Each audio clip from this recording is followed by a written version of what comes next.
Okay. Can you hear me?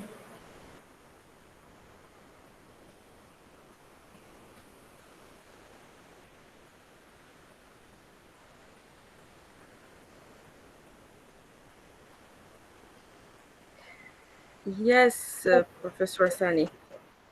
Okay. Thank you. You're welcome. Please schedule my talk second or first or second. Okay. Sorry? My talk is fifth one.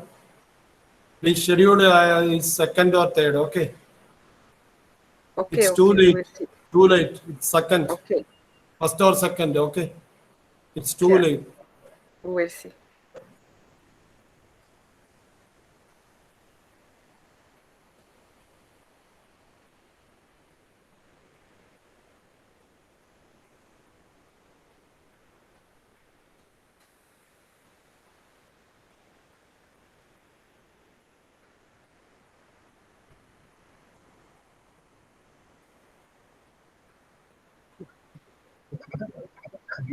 Madame, tu peux signaler quelle sauce vient d'avant? Oui, c'est Annie. Oui, Amarena. Oui, maintenant c'est OK. Très bien, merci beaucoup. D'accord. Il n'y a pas de couvercle? Non, C'est clair. pas de coup. Allez.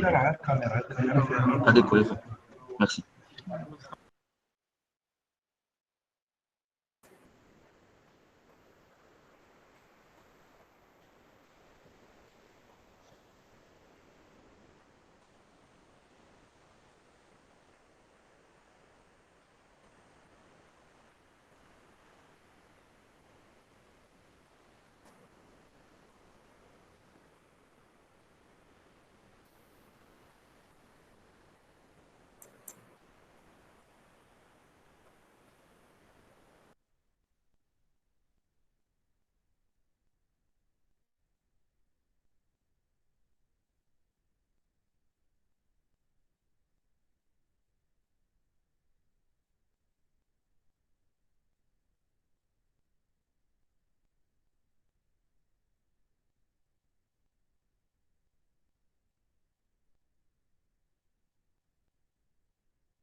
تقدر arrêter le partage. تقدر arrêter le partage. Ok, ok, c'est Anis.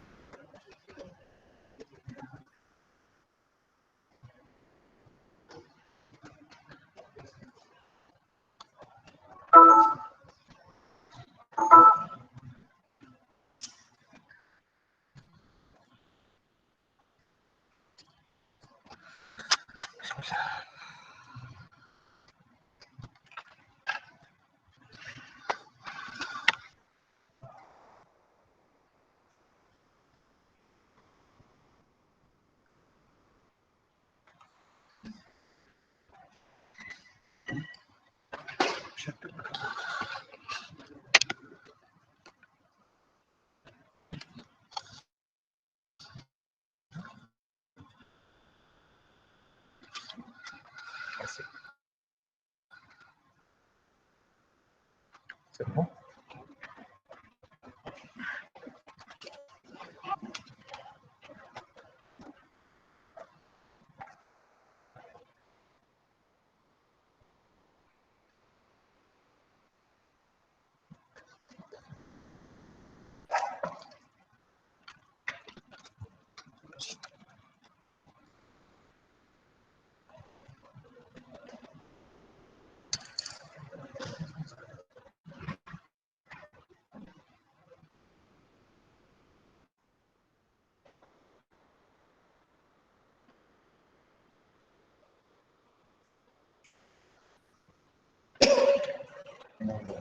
J'ai vu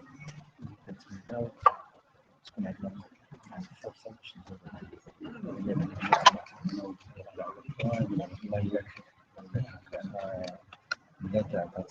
الحضارة هائلة.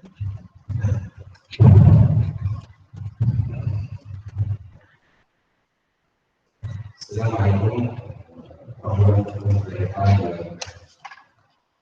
جامعة المغرب بمناسبة الأسبوع الأول للعلوم السياسية وبحضور الأستاذ الشيخ مختار الباحث المغربي جميع الاستاذات السرية والإنسانية والسورية وكلكم تدركون السياسي والمصطفى كلكم تدركون الوحيد شكرا جزيلا لجميعكم وتعاون جميع الدول متميزا بحضور هذا الخبر السياسي الحالي وذلك جميع الدولي بهذا المطلب. أتمنى أن نخش طول عليكم وأتمنى إن شاء الله تكون الأسبوع العلمي الأسبوع الجميل ويكون إن شاء الله استفدت جميع الأصول. للأسف الدواعي الصحية الإيجابية وما إلى آخره فغير أن الأمور تسمع وعلى عادته والغالبية يعني الاستماع والقضية على الغيب. وكمان بالجميع ولا قضية الحديث سأقول كما يقول الشيخ العزيز الشيخ الزكي إنه صلى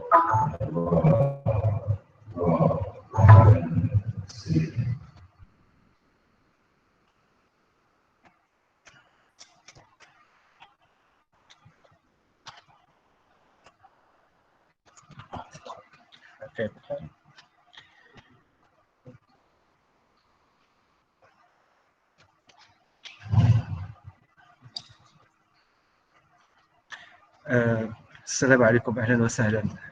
بسم الله الرحمن الرحيم. اليوم عندي شرف كبير بحضوري في جامعة ابن طفيل في قنيطرة.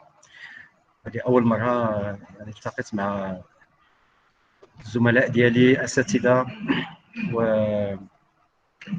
والطلبة وبطبيعة الحال الجمهور اللي حاضر، وتنشكركم على الحضور ديالكم، وتنتمنى بأن هذا اللقاء يكون يعني اليسار ديال التجاوب ما بيناتنا، باش على الاقل نفسر لكم شنو هي المجتدات ديالنا في هذا البحث العلمي في مجال البطاريات الليثيوم، اللي كما تعلمون انها تستعمل في الهواتف ديالكم. ان كل واحد اللي عنده الهاتف النقال عنده بطارية الليثيوم، وفيها ما يسمى بالانود الجرافيت، يعني قطب السالب انود، اللي كان عندي الشرف باختراعها في سنة 1980، وفي سنة 2019 صنعت أكثر من 10 مليار بطارية الليثيوم في العالم، وأكثر من 99% من هذوك البطاريات فيهم هذا الانود ديال الجرافيت. إذا شرف كبير، وهذا الشيء تيدل أولا البحث العلمي زايد مازال لحد الآن، كاين على الأقل 3500 منشور علمي سنويا حول بطارية الليثيوم. يعني البحث العلمي عنده عدة يعني اطر فاش الناس يبغيو يحسنوا البطاريه من ناحيه ديال الشحن الطاقه، من ناحيه ديال السلامه، من ناحيه ديال النقص في الوزن ديالها، من ناحيه ديال طول العمر. تنبغيو البطاريه تبقى اكثر من 5 سنوات، وعلاش لا 10 سنوات الى اخره. هادشي كله يعني مواضيع ولا ديال مشاريع ديال البحث العلمي في العالم كله. ولكن التطور الجديد في البطاريات سيخص ما يسمى بالذكاء الاصطناعي. الذكاء الاصطناعي تجعلنا ان نستعملوا طرق جديده ديال التكنولوجيا ديال الحساب الكمبيوتر، باش نجعلوا البطاريه ماشي غير عضلات. البطاريه خصنا نديروا لها المخ، تكون عندها يعني تكون عندنا علاقات معها باش يمكننا نتفاهموا معها نتذاكروا معها. اذا هذا الشيء كله جديد وتفتح واحد افاق جد يعني لا سابق، ما عندها اي سابق يعني في هذا الخطر. لان يعني ما بين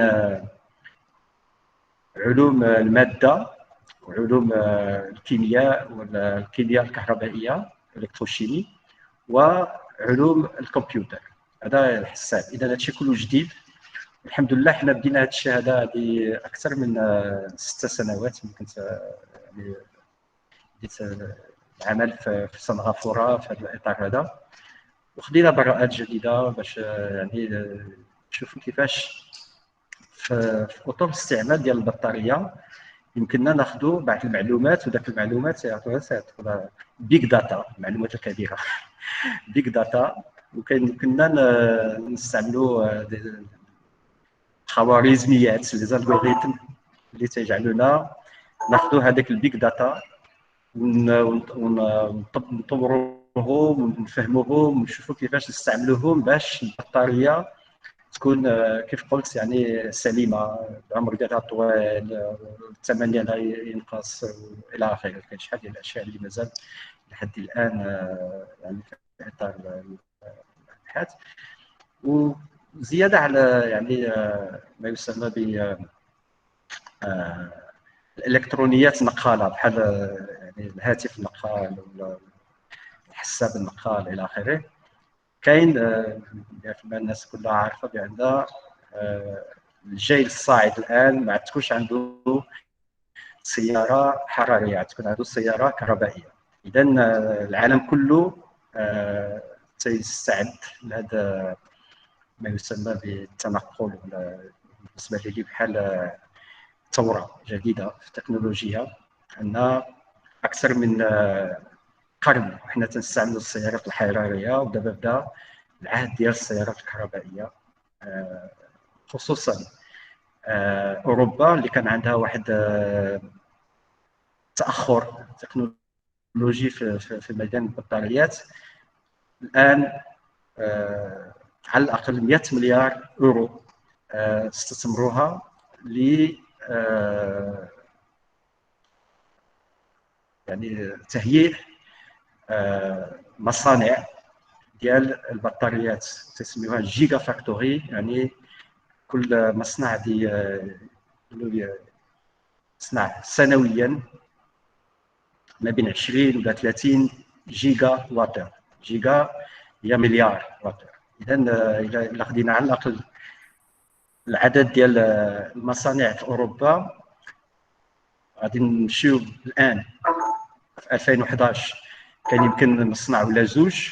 في 2024 اذا من دابا 3 سنين غيكونوا اكثر من 20 جيجا فاكتوري في اوروبا، وخصوصا في المانيا، لان المانيا كما تعرفون هو رائد في السيارات يعني اوروبيا وعالميا. اذا المانيا فهمت بان الا بغات تبقى ديما رائده هذا المجال ديال السيارات، خصها لازم تهيئ البطاريات اللي غادي تستعمل في السيارات الكهربائيه. ولكن بالنسبه لي كعالم يعني وكباحث مغربي، تنشوف شنو كاين في المغرب اللي يمكن لنا نستعملوه حنا في المغاربه، يعني في الموارد ديالنا الطبيعيه اللي يمكننا نستعملوها باش يمكننا نصنعوا بطاريات الليثيوم. كاين الشركات في المغرب منهم مثلا مناجم اللي معروفه انها يعني مصنفه ما بين 10 اعلى دول في العالم في الكوبالت. الكوبالت معدن يستعمل في البطاريات ديال اللي عندها تقولوا الطاقه العليا، يعني haute densité d'énergie. haute densité d'énergie خص الكوبالت. الكوبالت تيتصنع تخرج من المناجم ديال الاطلس في المغرب، وكيدير بعد شويه ديال الالكتروشيمي، وتيمشي كله 100% تيمشي للصين، وتيعاود يرجع لنا اما في الهواتف النقاله الصينيه ولا السيارات الكهربائيه الصينيه اللي غادي تجي للمغرب في نهار. قول علاش هذاك الكوبالت ديالنا ما نخليوش في المغرب ونطوروه ونردوه يعني اكسيد الكوبالت اللي كنا نستعملوه في البطاريات الليثيوم، ويكون عندنا معمل ديال على الاقل نمشيو من يعني اللي تستخرجوا من المناجم ونصنعوا هذا الاكسيد ديال الكوبالت مع الليثيوم اللي تيستعمل كطابق زائد في بطاريات الليثيوم. ولا علاش من بعد ما يكون عندنا هذا الكاثود يعني الليثيوم كوبالت اوكسايد، علاش لا ما نصنعوا ما نكونش عندنا مصنع ديال البطاريات الليثيوم؟ وهادشي كله المغرب اللي قد يدير البراق، اللي قد يدير الاشياء يعني ديال التكنولوجيا الجديده الى اخره، كله تكون عنده جيجا فاكتوري ما كاين اي مشكل، لان يعني ما يسمى بال يمكن الانسان تيستثمر تيكون واحد يعني لو ريسك، ما يسمى بلو ريسك. لو ريسك الان في البطاريات الليثيوم يعني اقرب للصفر. اللي بغى يدير بطاريات الليثيوم ما كاين حتى مشكل. اذا هذا الشيء هذا هو دابا ان شاء الله بشويه بشويه تنتمناو بان دابا واحد 4 سنين ولا 5 سنين تكون عندنا واحد الجيجا فاكتوري في المغرب، لانه زياده على الكوبالت عندنا الفوسفات. الشركه في الفوسفات عنده مخزون اعلى مخزون في العالم ديال الفوسفات، وهذاك الفوسفات بلا الفوسفات ما تكونش البطاريات الليثيوم. هذه شحال الناس ما تعرفوهاش، حتى ملي اللو سي بي ما كانوش عارفينها، لان الفوسفات يستعمل ليليمون فوسفور مستعمل في ما يسمى بالالكتروليت، هذاك السائل اللي تكون ما بين الزائد والناقص. السائل نسميوه الالكتروليت، وهذاك الالكتروليت كاين ملح واحد ديال الليثيوم سميتو LiFePF6 l'hexafluorophosphate de lithium LiPF6. هاد LiPF6 الا ما كانش البطاريه ما تصنعش. اذا المغرب عنده الفوسفور وعنده الفلور، خصنا غير الليثيوم، ما كاين مشكل. الليثيوم الواحد يشريه في السوق. اذا هاد الملح اللي بي اف 6 يعني الثمن ديالو عالي بزاف. اللي تصنع في المغرب يكون يتباع بواحد يمكن 300 ولا 400 دولار الكيلو ولا اكثر. اذا هذه الاولى. ثانيا كاين واحد القطب زائد كاتود تستعمل فيه الفوسفات اللي اف بي او 4. دونك هذا فوسفات ديال الحديد والليثيوم اللي اف بي او 4. باش بداو الصينيين يبداو يصنعوا البطاريات الليثيوم، بداو اللي اف بي او 4. يمكن الفوسفات كان جاي من المغرب. اذا هادشي كله عندنا، خصنا غير المستثمرين، والحمد لله عندنا المهندسين وعندنا كل شيء. الناس باغيه يعني المغرب يكون في الخريطه العالميه ديال البطاريات الليثيوم، علاش لا؟ وان شاء الله بشويه بشويه. دابا هذا الشيء بدا الناس يهتموا به، وتنشوف انا يعني الاستجابه ديال الناس بعض المحاضرات اللي تقوم بها. انا باحث علمي، ما عنديش البحث العلمي، ماشي يعني عندي يعني في الصناعه ولا في هادشي ديال انا ما عنديش تجربه كبيره في الاندستري كبيره. اذا تنتمنى ان لي غران اندستريال المغاربه في المغرب والخارج يجيو يستثمروا في المغرب، يكون عندنا ان شاء الله من دابا 4 سنين ولا 5 سنين اول جيجا فاكتوري في افريقيا ولا في العالم العربي ولا في العالم الاسلامي، وحنا مستعدين. فوالا. شكرا جزيلا استاذ الشيخ.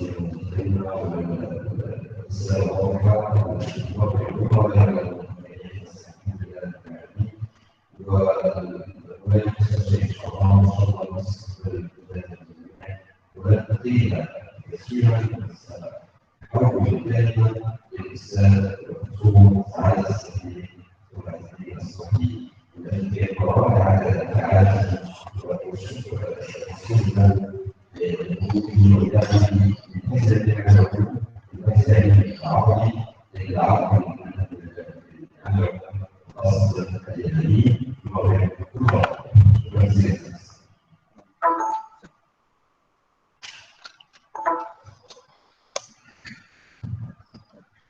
شكرا جزيلا. اولا اعبر عن سعادتي العميقه ان اكون معكم في هذا اللقاء، ولسببين رئيسيين. السبب اني في مكان محفل علمي هذا المستوى بين كوكبه من العلماء الاجلاء، الجانب الاخر هو في تكريم شخصيه علميه وعالم جليل نفخر به جميعا، هو الدكتور رشيد يزني. تكريم الدكتور رشيد وإعادة اعتبار لنا جميعا، وتكريم للعلم، تكريم للإنسانية، وهو تقدير أيضا لإعادة الاعتبار للعقل العربي بأن يكون جزءا من الخارطة الإنسانية وجزء من الإسلام الإنساني في هذا المجال. ما تقوم به المغرب من تشجيع وتهيئة للأطر المختلفة في المجالات العلمية هو مجال نفخر به جميعا، ونعده إضافة حضارية وإنسانية لنا في المنطقة وعلى المستوى الإنساني. الدكتور رشيد اليازني بما قدمته من إنجاز علمي راقي يعيد الاعتبار للعقل العربي ليكون جزءا من الإنجاز على المستوى الحضاري، يعيدنا إلى المسار الإنساني لنكون مساهمين في صنع هذه الحضارة، في صنع المستقبل، ولا يمكن أن نكون جزء من هذا المستقبل دون إعادة الاعتبار للعلماء وللعقل وللمؤسسات العلمية المختلفة. أي تشجيع في هذا المسار هو حقيقة يصون مستقبل هذه الأمة ويصون إسهامنا الإنساني في صنع التحولات القائمة.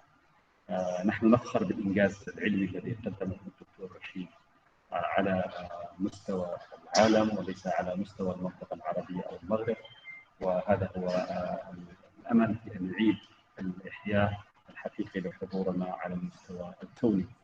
الجانب الآخر هو تقدير وخاص من الشعب اليمني للحكومة اليمنية من باحثينا وطلابنا الذين يدرسون في الجامعات المغربية. لدينا كوكبة متميزة وعلاقات رائعة مع المملكة المغربية خلال السنوات الماضية، وفرصة لأقول شكرا للمغرب ملكا حكومة وشعبا على كل الإسهام والتعاون الأخوي الراقي والذي بقي داعما لنا في كل عطاء. وهي فرصة لأقول أن من خلال الجمعية المغربية للعلوم التطبيقية وجامعة القطيب وبقية الجامعات المغربية ووزارة التعليم العالي أنجزنا الكثير من البرامج والأنشطة والمنتدى اليمني للأبحاث والتنمية المستدامة. نحن فخورين بأن لدينا أطر يمنية الآن على كافة المقاصد هي درست وتكونت في المغرب، وأن يكون جزء من هؤلاء التقوا بعالم جديد الدكتور رشيد اليازمي سيكون إضافة إنسانية. مرة أخرى أنا أشكركم على إتاحة الفرصة، فقط لأقول بأن هذه الخطوة الرائدة هي ما نحتاجه الآن لنعيد الاعتبار بحضورنا على المستوى العالمي، وأعتقد بأنها فرصة نقول شكرا للجمعية المغربية للعلوم التطبيقية وللجامعة ولكافة المؤسسات العلمية في المغرب لتكون دوما سباقة في هذا المجال ومثالا إيجابيا يحتذى به، وفرصة طيبة. شكرا.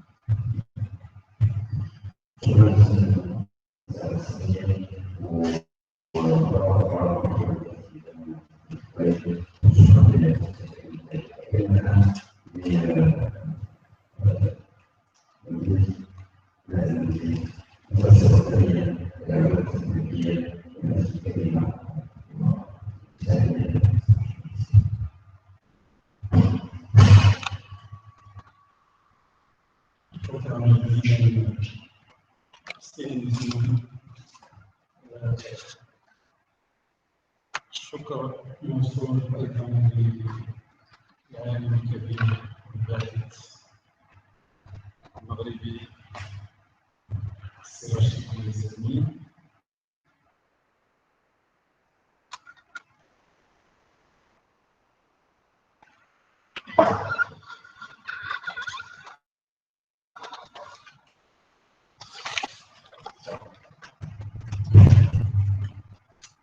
شكرا جزيلا لكم أعزائي الحاضرين من أساتذة وطلبة.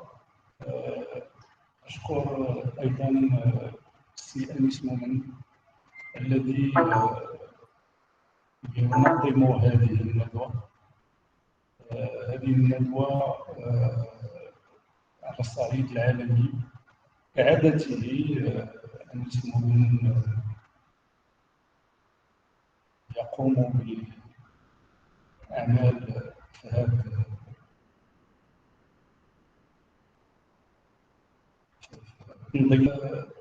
بالنسبة للمدرسة الوطنية للعلوم التطبيقية حاضرة دائما في تنظيم الندوات، وخاصة في مجالات الإعلاميات.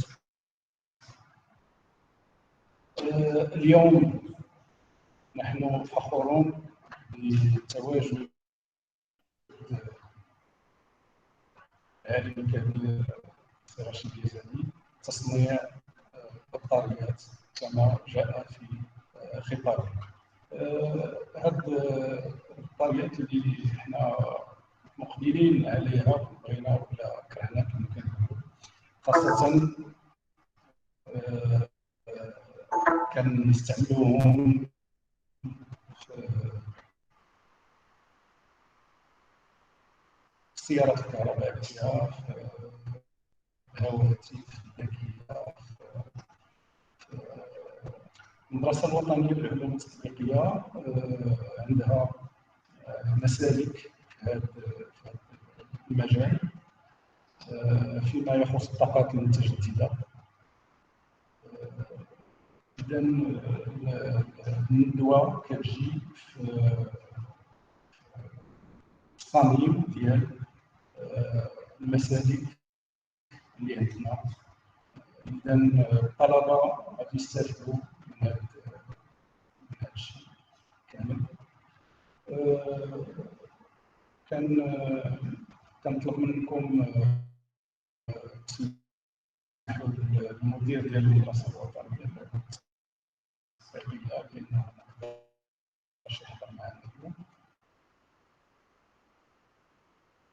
خاصة وأننا مقبلين على المباراة ديال الولوج باسم المدير ديال المدرسة الوطنية للعلوم التطبيقية. كنرحب بكم وكنتمنى أن هذا اليوم مزيان. و بيان سور هذه المحاضرة ستدوم على 4 أيام. إذا مرحبا بكم، شكرا لكم وشكرا للسادة المحاضرين. شكرا جزيلا.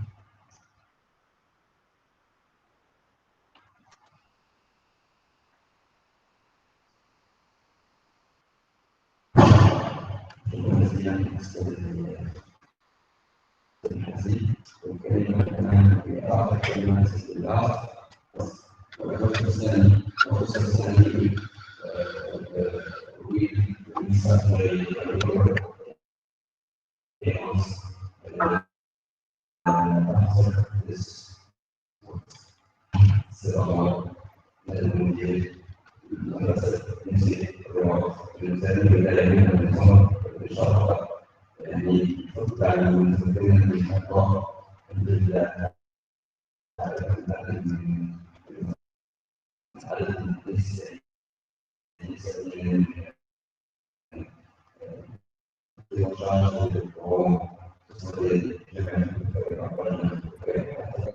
بسم الله.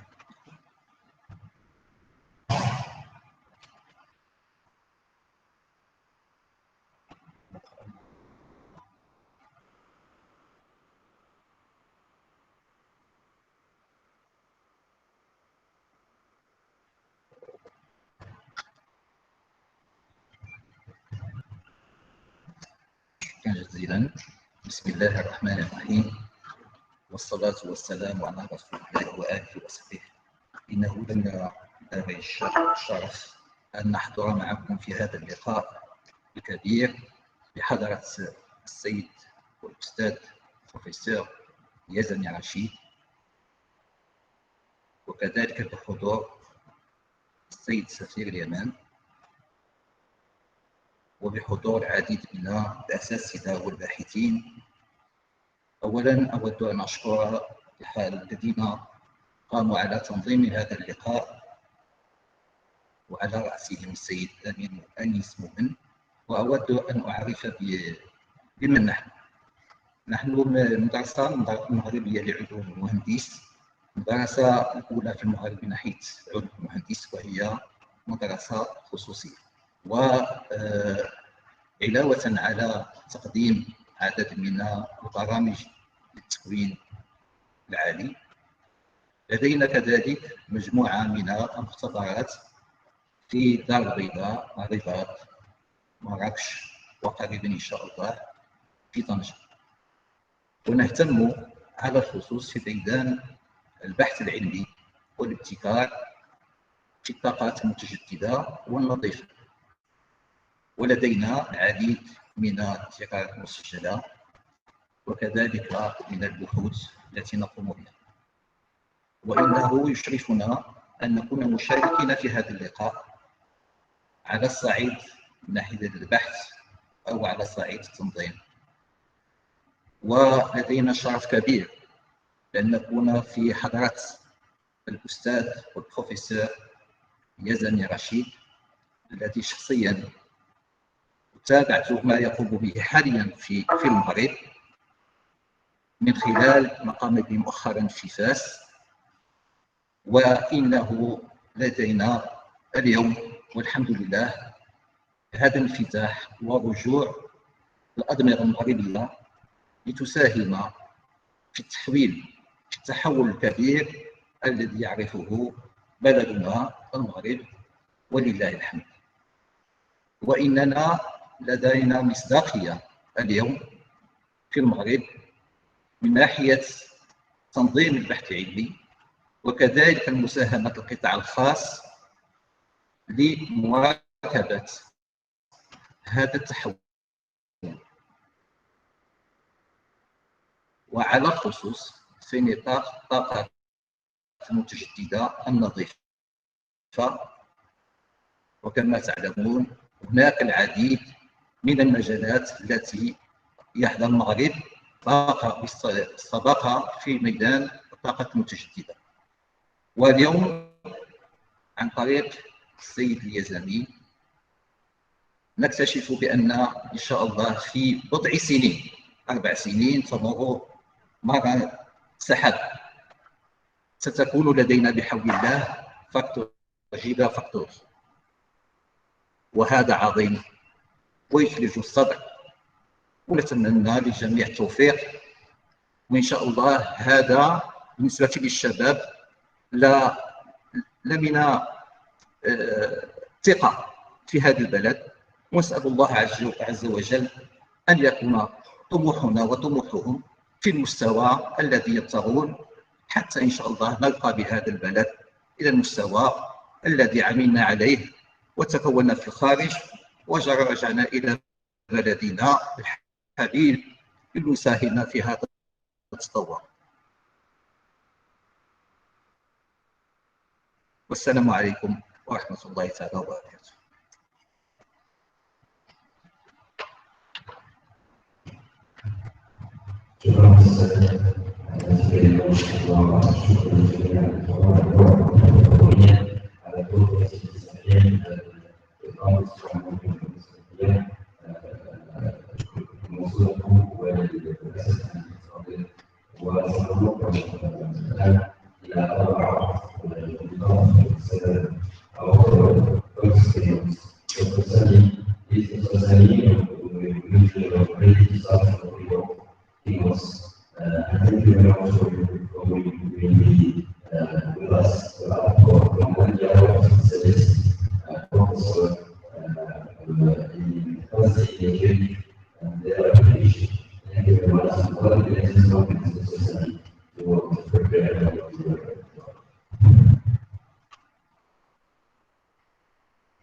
Dear Professor Sunny, Yes, yes. Can you hear me? are you here? You are ready? Yeah, ready. Can you share your How screen, much? please? How much time? How much?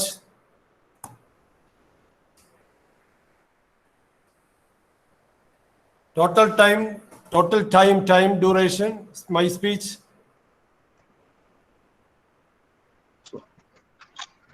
Dear Professor, you hear me? Yes, I am ready. He's asking about the duration, la durée de بدر تسمعني؟ Oui, C'est ça? oui, Monsieur Anis. Il a posé la question. Prof. Joseph, Yes. you have between 20 and 30 minutes to present Okay. your talk. Thank you. It's okay. It's okay now, Dr. Sunny? Yes. Yes, sir. Yes. It's slide on the share here. Okay. Okay. Okay, thank you. It's okay for me. Can you please share your screen? Okay.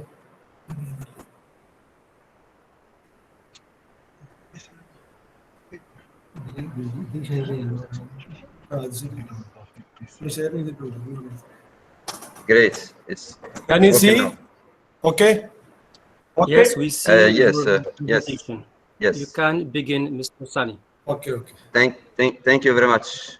Yes. Okay. can begin, Mr. Sani Joseph. Okay. Hello, my dear friends. Professor and Dean of Research in Joint Engineering College. Yeah, thank you. The word is yours, Professor. Okay.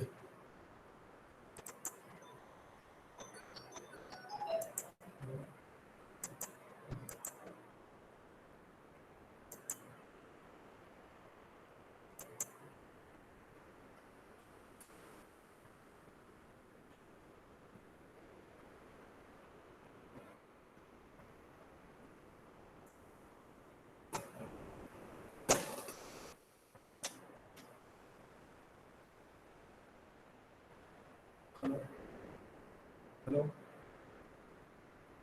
Joseph. അത് share ചെയ്യുന്നില്ല. നിനക്ക് അറിയത്തില്ലേ?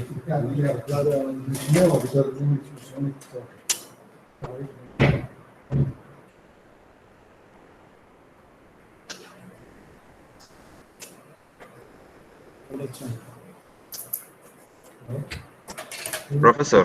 Okay, can I start? Can you start, please? Can I start? Yeah. Can you start, please? Can you see the slide? Yeah, it's okay. Yeah, we see now your first slide with the title Centricity in Fuzzy Modeling and Decision Making Application.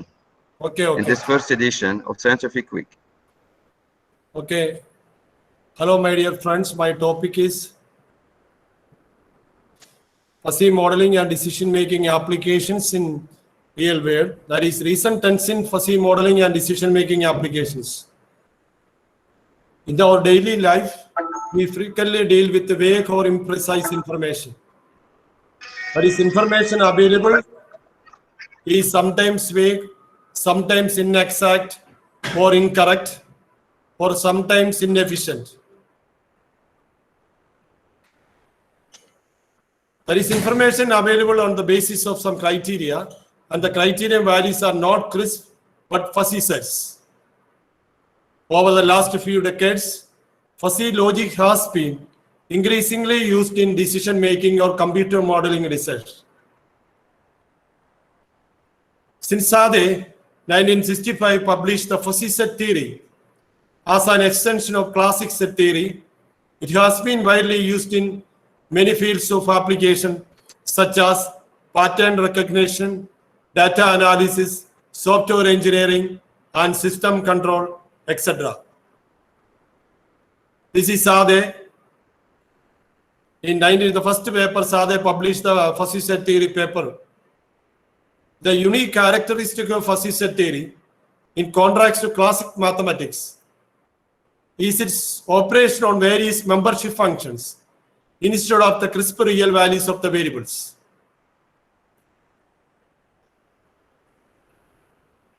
Can you hear? Then what do you mean by mathematical model? Mathematical model is an abstract model that uses mathematical languages to describe the behavior of the system. What is mathematical modeling? It's a mechanism involving equations and boundary conditions or algorithms for the systems, physical, biological, or social, including the respective environment. That is, modeling is a mechanism. Mathematical modeling is a mechanism involving equations and boundary conditions or algorithms for the system, physical or biological or social, including their respective environment. This is a mathematical diagram of methodology of mathematical modeling. Every real world problem can be converted into mathematical modeling. Real world problem can be simplified into real models, then abstract the model, then create a mathematical model, calculate and conclusions, we get the real world problem, interpret the results. So another model is mathematical. We formulate a mathematical model, then write down the program of the model, computer model, then simulate the model and arrive at a conclusion in the conclusion of the real world problem. This is the information flow in fuzzy computing model. We know that every real world problem can be converted into fuzzy modeling or mathematical modeling. The real world data are all data, are inputs data, are crisp data. If this crisp data can be converted into fuzzification, that process is known as fuzzification. The crisp data can be converted into fuzzy, that is known as fuzzification process. After computing the fuzzification, the fuzzy computing model will process this data and produce some output. This output is in terms of crisp or in terms of fuzzy. Again, suppose the output is in terms of crisp. In terms of crisp, we will convert into fuzzy. That process is known as defuzzification. There are mainly two processes: fuzzification process and defuzzification process. Fuzzification process is every real world data is converted into fuzzy terms, that is known as fuzzification, and defuzzification is fuzzy to crisp data, that is known as defuzzification. This is a simple definition of fuzzy sets. Let X denote the universal set. Then the function mu of A, by which a fuzzy set capital A is denoted as mu of A, is a function from capital X to closed interval 0, 1, where closed interval 0, 1 denotes the interval of real numbers from 0 to 1, inclusive. Such a function is called a membership function, and the set divided by it is called a fuzzy set. This is an example of a fuzzy set. That is, if capital X is equal to X, Y, Z, U, V, capital A is equal to 0.4 by X, 0.6 by Y, 0.5 by Z, 0.7 U, 1 with respect to V. So this is an example of a fuzzy set. Every fuzzy value is between 0 and 1, including 0 and 1, that is point. We know that there are infinitely number real numbers in between 0 and 1. Infinitely number of real numbers in between 0 and 1. Therefore, in fuzzy sets, the starting value is 0 and the final value is 1. The maximum value is 1. This is an example of a fuzzy set. There are L1, L2, L3, L4, L5 are locations. Then wind speed, wind direction, humidity, surface pressure, these are the parameters. Therefore, every value in this table lies between 0 and 1, both inclusive. This is an example of a fuzzy set. This is by simple definition, that is A complement of a fuzzy set. That is 1 minus of the membership value. A intersection B is the minimum of membership value. A union B is the maximum of membership value. Then H of A is the height of the fuzzy set, that is the supremum of AX, that is the maximum of the membership value. H of A is the height of the fuzzy set. A fuzzy set capital A is called as normal. If H of A is equal to 1, it is called as subnormal if H of A is less than 1, where H of A is the height of the fuzzy set. Height means the maximum of the membership value. This is an example. Take A, and A is the fuzzy set, B is another fuzzy set. What is A complement? A bar. A complement is equal to 1 minus A. So 1 minus 0.4, that is 0.6. 1 minus 0.6 is 0.4. 1 minus 0.5 is 0.5. 1 minus 0.7 is 0.3. 1 minus 1 is 0. 0 is not included in this set. Similarly, A intersection B, the maximum of minimum of the set. 0.4, 0.3, minimum is 0.3. 0.6, 0.7, minimum is 0.6, etc. This is A intersection B. Then A union B. A union B is the maximum of the set. Previous example, 0.4, 0.3, the maximum is 0.3. 0.6, 0.7, the maximum is 0.5. Similarly, we can calculate the minimum. Therefore, 0 cut, 0A equal to capital A, the full set, 1 plus A is equal to 5. Then here we discuss a simple method, fuzzy approach of SLCM, software lifecycle model selection.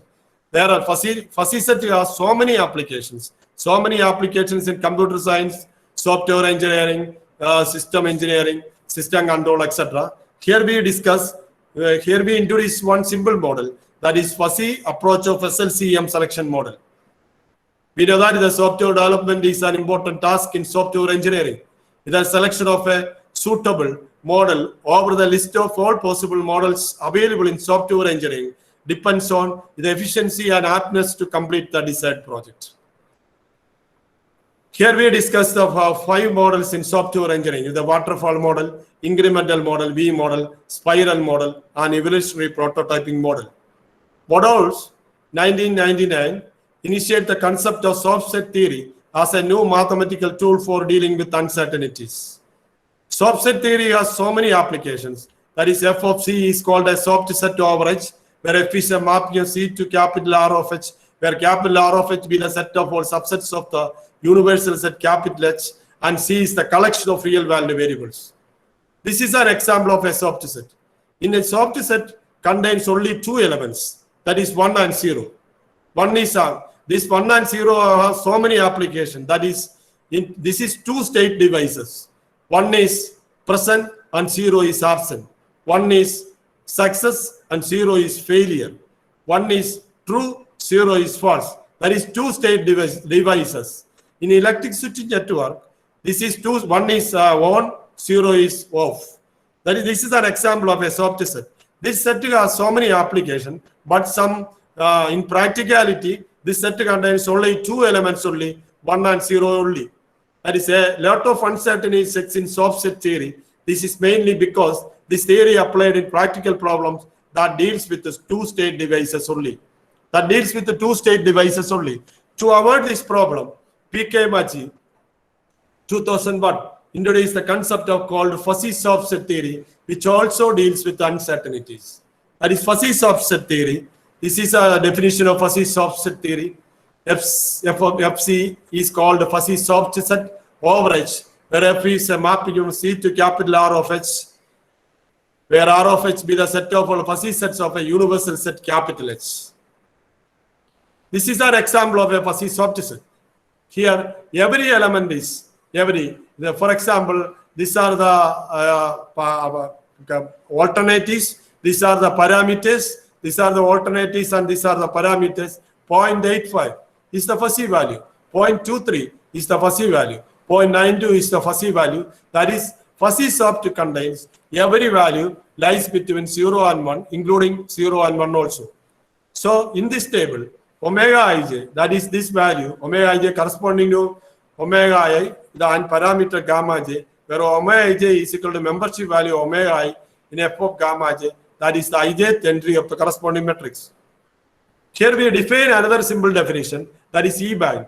E-bank is a square table matrix. Entries omega ij equal to number of parameters for which the membership value of omega I exceeds or equal to omega j.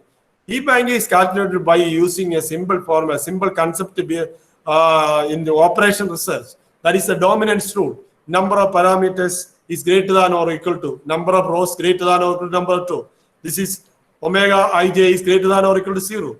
I equal to j omega ij equal to 1, where n is the number of parameters of the attributes. 0 less than or equal to omega ij less than or equal to 1. The maximum value of the table is n. Another factor is ERI, that is model factor, that is sigma j equal to 1 to an omega ij. That is the row sum. Actually, this is the row sum. Then param factor is defined as PRJ. Sigma is equal to omega ij, that is the row sum. This is the row sum. This is the column sum. Then the efficiency indicator is calculated by using efficiency indicator is ERI minus PRA. ERI minus PRJ, that is the efficiency indicator, is calculated by using this formula. So this is the optimization algorithm. I'm not going through the details of the algorithm, selection of desired number of models, parameters, identifying the parameters, compute the Fussy soft set, compute E-bank, calculation of ERI and PRJ, calculate the efficiency indicator, then identification of Slcm selection from the optimization table.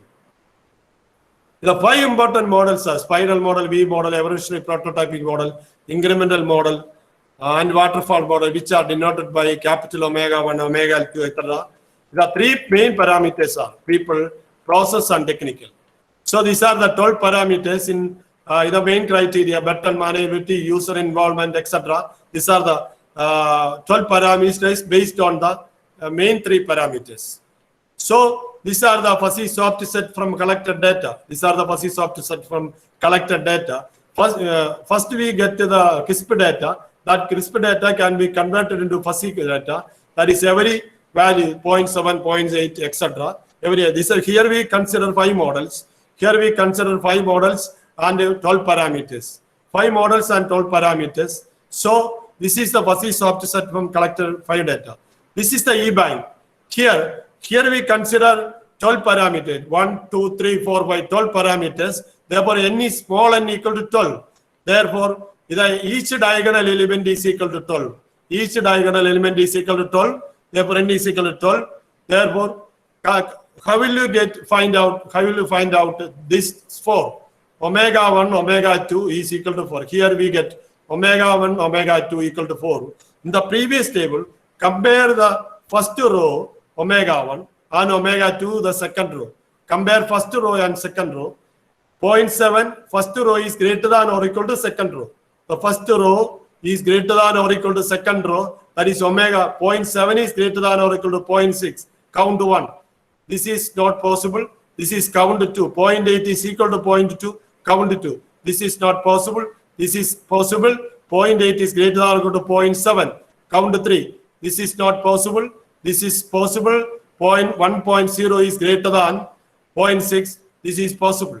So from this table, that is compare omega 1 and omega 2, we get 4. Similarly, compare omega 1 and omega 3, we get 2.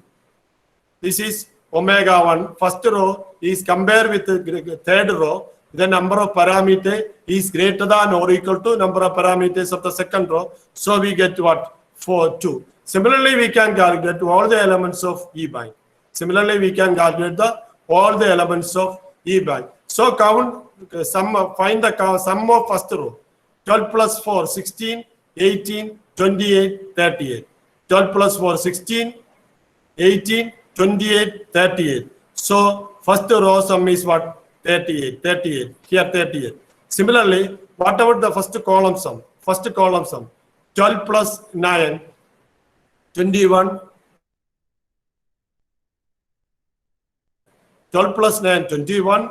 Plus 11, 32, 35, what? 39. We get what? Column sum is 39. So MF is the row sum. PF is the column sum. So 38 minus 31 is minus 1. There were 47 minus 34 is equal to 13. 58 minus 21 is equal to 37. 23 minus 53 equal to minus 30. 30 minus 49 is equal to 13. Here, this is the optimization table. There are 2 types of prediction in mathematical modeling, qualitative prediction and quantitative prediction. This is the qualitative prediction, the ranking model. Similarly, we can calculate the quantitative prediction also. So the optimum decision is omega 3 greater than omega 2, greater than omega 1, greater than omega 5, greater than omega 1. That is evolutionary prototyping. That is the omega 3 is the evolutionary prototyping. That is greater than omega 2 V model, greater than spiral model, greater than waterfall model, and greater than incremental model. This is the final optimization table. This is the fuzzy soft set from collected data. This is a graph of the fuzzy soft set, and this is the optimization of SLCM selection. The optimization of SLCM selection. The model param ratio, that's the experiment and analysis. The model param ratio is the cumulative impact and it has the following properties. That is, MBR is greater than 1, then the attributes of the system affects the model. If MBR is less than 1, not affected. If model param ratio is equal to 1, the attribute of the system minimally affected. In the previous table, similarly, this model 58 divided by 21 is greater than 1. 58 divided by 21 is greater than 1. That is, model, affects the system. Then 38 is nearly equal to 13, it is not minimally affected. There are 3 possibilities. Model param ratio is greater than 1, and model param ratio is equal to 1, and model param ratio is less than 1. This is 23 divided by 53. That is less than 1. The difference is minus 30. That is it is not affected the system. So the MBR is greater than 1. Then the attribute of the system affects the model. MBR is less than 1, not affected. If MBR is equal to 1, then the attributes of the system minimally affected. Then another concept is, suppose the membership value is 0.6. What about 1 minus 0.6? What about 1 minus 0.6? 1 minus 0.6 is 0.4. That is the complementary part, which is the uncertainty part. Today is raining. There is a 60% of chance of raining. Suppose not raining, that is 0.4. Not raining is not sure. The next model will solve the uncertainty and demerits of the fuzzy subset model. I'm not going into the details of the model, but Atanaso in 1986 defined inductionally fuzzy set. That is two parts, a membership part, this is the membership part, and this is the non-membership part. There the function mu of c is a mapping from G2 close to 0, 1, and mu of c is a mapping from G2 close to interval 0, 1. The functions mu of c and mu of c is called the membership value and non-membership value respectively. The sum is the sum of membership and non-membership value. 0 less than or equal to this is less than or equal to 1. The third part is 1 minus membership mu of c minus c of c. That is always less than or equal to 1. The third part is called indeterminist part. Therefore, an inductionally fuzzy set contains three terms: a membership value, a non-membership value, and indeterminist part. A membership value, and non-determinist and indeterminist part. Therefore, this is an example of an inductionally fuzzy set. This inductionally fuzzy set has so many applications in the real world. So many applications: computer science, mechanical engineering, engineering science, economics, psychology, physics, chemistry, everything. So this will contain two parts. 0.85 is the membership value, 0.1 is the non-membership value, and 1 minus 0.85 minus 0.1. 1 minus difference of this is 0.05 is the non-membership value. Is the non-membership value. Then this is the formula for calculating non-membership value. The importance of membership value varies in different situations. That is, one parameter is important for one location situation, and it may be unimportant for another situation. So we need a generalization of inductionally fuzzy set, which is introduced by me, that is called ordered inductionally fuzzy set. The situation important parameters are termed as weighted indices. If the weighted indices are unity, then the ordered inductionally fuzzy subset coincide with inductionally fuzzy subset. This is an example of, this is the definition of ordered inductionally fuzzy set. The difference is the power of W1, omega 1, omega 2. Omega 1 and omega 2 are the weighted indices. When omega 1 equal to omega 2, this is equal to inductionally fuzzy set. Omega 1 equal to omega 2, this is equal to inductionally fuzzy set. So this is this value is always lies between the closed interval 0, 1. This is also lies between the closed interval 0, 1. The sum is less than or equal to 0, less than or equal to sum is less than or equal to 1. Similarly, this is called ordered inductionally fuzzy set. When omega 1 equal to omega 2, this is called inductionally fuzzy subset. Another important definition is what is super inductionally fuzzy set. Super means the membership value is 1 and the non-membership value is 0, and the third part is also 0. This super means the God. God is a super. That is, super means 1, the success, 100% success. There is no failure. Then what about null inductionally fuzzy set? Null inductionally fuzzy set is the reverse of this. This is 1, this is 0, this is 0, this is 1, this is again 0.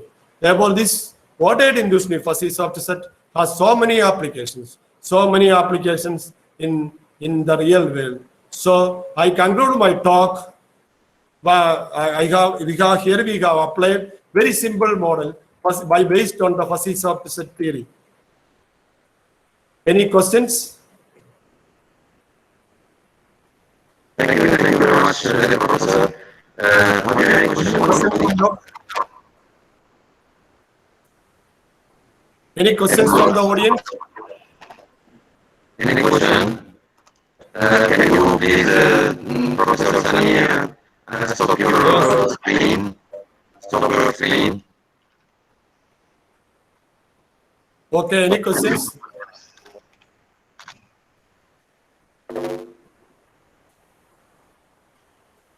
This is actually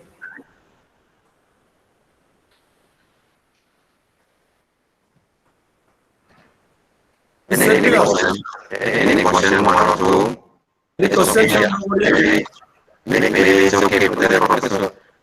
Can you please, the professor Sunny, stop your sharing? Okay, okay, sir. Okay, thank you. Any questions? Thank you very much. Okay, okay, thank you very much. Okay. We will move now to the next intervention from Professor Karim. Professor Karim. Your speaker very horrible, sir. Your Anis, your speaker some problem. Your speaker has some problem. Okay. Okay, thank you very much. See you evening. Anis, thank you. Thank you very much, Professor. Bonjour. C'est Karim. Ok. C'est Karim, ça va?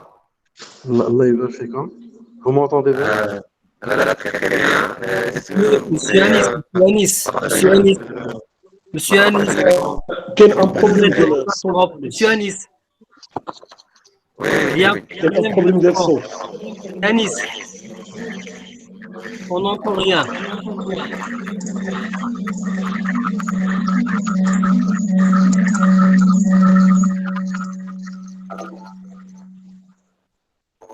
Est-ce que vous m'entendez, Monsieur Anis?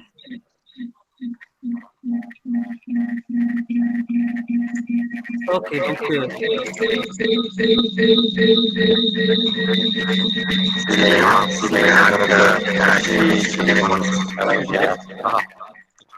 Merci.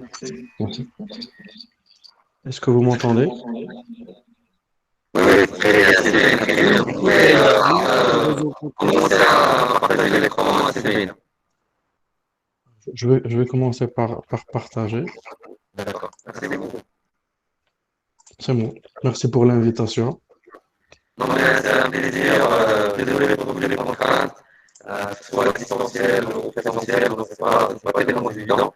Merci encore une fois, cher professeur Sikri Belina, professeur de l'NCS, de l'Université Communale 5, qui va nous présenter une intervention autour de l'industrie 5.0. Voilà la parole, cher professeur. Merci professeur Anis Moudin.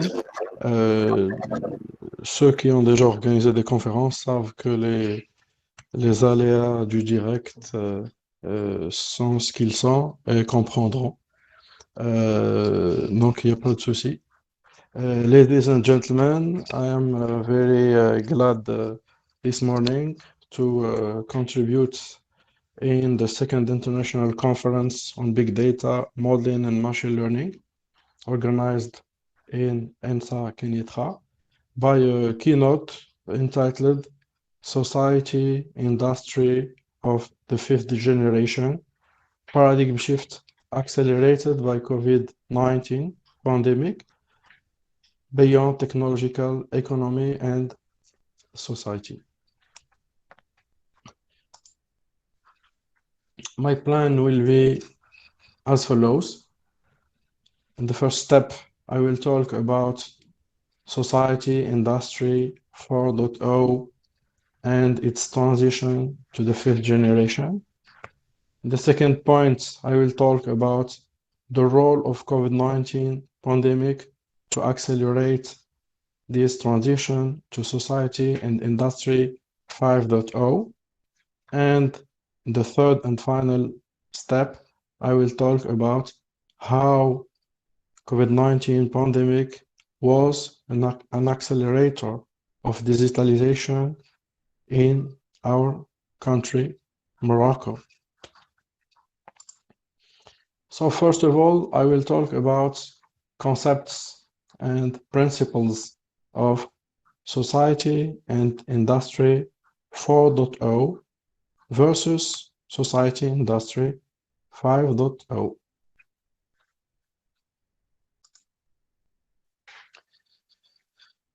So, you know that technologies was the driver of disruptions and the driver of revolutions, and among others, industrial revolution.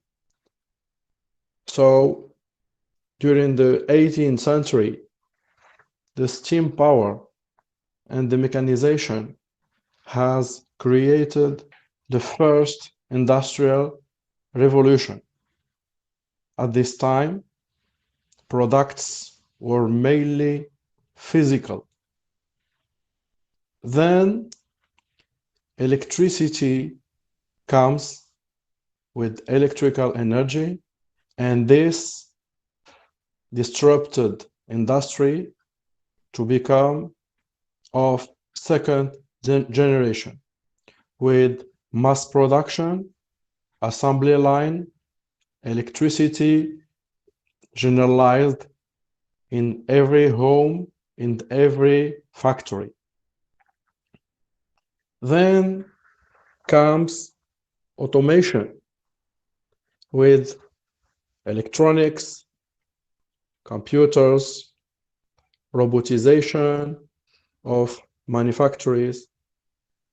And here we move from the second generation industry to the third generation industry, and products and services were transformed from mainly physical to a mix of physical and digital products and services. Of course, here we are talking about automation, and the digital was not yet born. Then the digitalization. So here the human being was less involved in the processes, manufacturing processes, and robots were becoming more autonomous with the revolutions of artificial intelligence, of Internet of Things, of machine and deep learning, of drones, etc. Mainly all concepts studied by our conference. So the services becomes to be mainly digital. Industry 4.0 was born officially on 2010. But what's next? In Industry 4.0, we have had some myths like artificial intelligence will replace human being. Workers will be fired and robots will replace them in manufacturing processes. So all these were like myths, because we know all that artificial intelligence cannot be autonomous without human being. We know all that artificial intelligence are just imitating historical human decisions. We know all that we cannot trust artificial intelligence to decide about our life, about our exams, about our very critical governmental decisions. So human being is coming back to industrial manufacturers, to decision, to the artificial intelligence collaboration process. And here we are talking about human being involvement again on the scene. So human being is coming back in the foreground since Industry 4.0 was disseminating myths that human being will be replaced by artificial intelligence. So Industry 5.0 gives back human being its main role in industry, in society, and with rethinking relation with society, with ecology, etc. So here we are coming back to the real world instead of thinking that the virtual world will be replacing or will replace the real world. And here we'll be talking about personalization, which is different from customization, and I will detail this later on. So here we talk about collaboration between human being and artificial intelligence. We will talk about the birth of cobots, which will be more smart than robots. So here we try to draw evolution of industry from mechanization to electrification to automation to digitalization to personalization, and this evolution was parallel to other evolutions like society evolutions. So society itself has evolved from society 1.0 to society 5.0. In society 1 and 2.0, we were in pre-industrial periods until the end of the 18th centuries. And those societies were respectively related to agricultural economies. So pre-industrial societies. The society 3.0 was industrial society with mechanization, with electrification, with automation. So we can see that the three main evolution step of industry 1, 2, and 3, we human beings were living in society 3.0. Before industrialization, we were living in agriculture, in hunting, in gathering resources, and we were, before industry period, we were living on society 1 and 2.0. Then comes information society. So information society was mainly characterized by the dominance of information. The information becomes in society 4.0 the new oil. And we were evolving from physical products and services to digital products and services.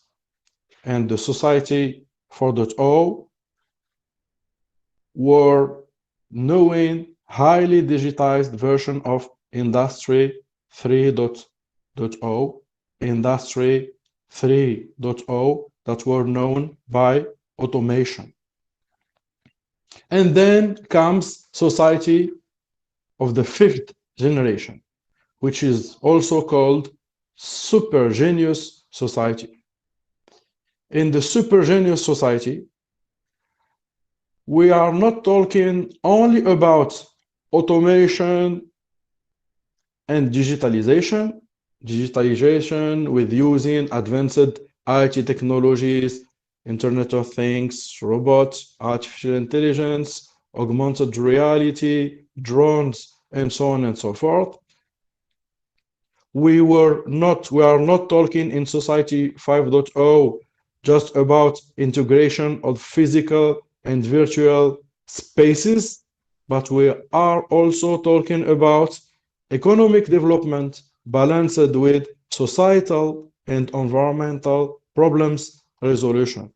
So here we are reconsidering, repositioning the society, the human being, the environment consideration, bioeconomy, environmental sustainability, reconsideration of human, not only in industrial and economical context, but also in its society and environmental context.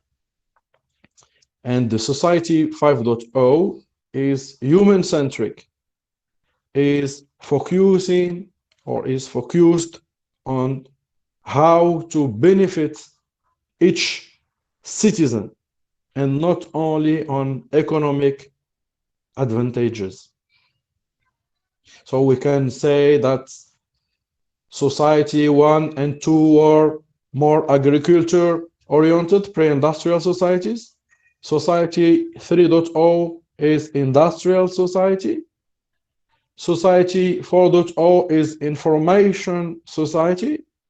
Society 5.0, fifth generation, is more regarding societal and environmental problems with collaboration between technology and human, but centered or human-centric.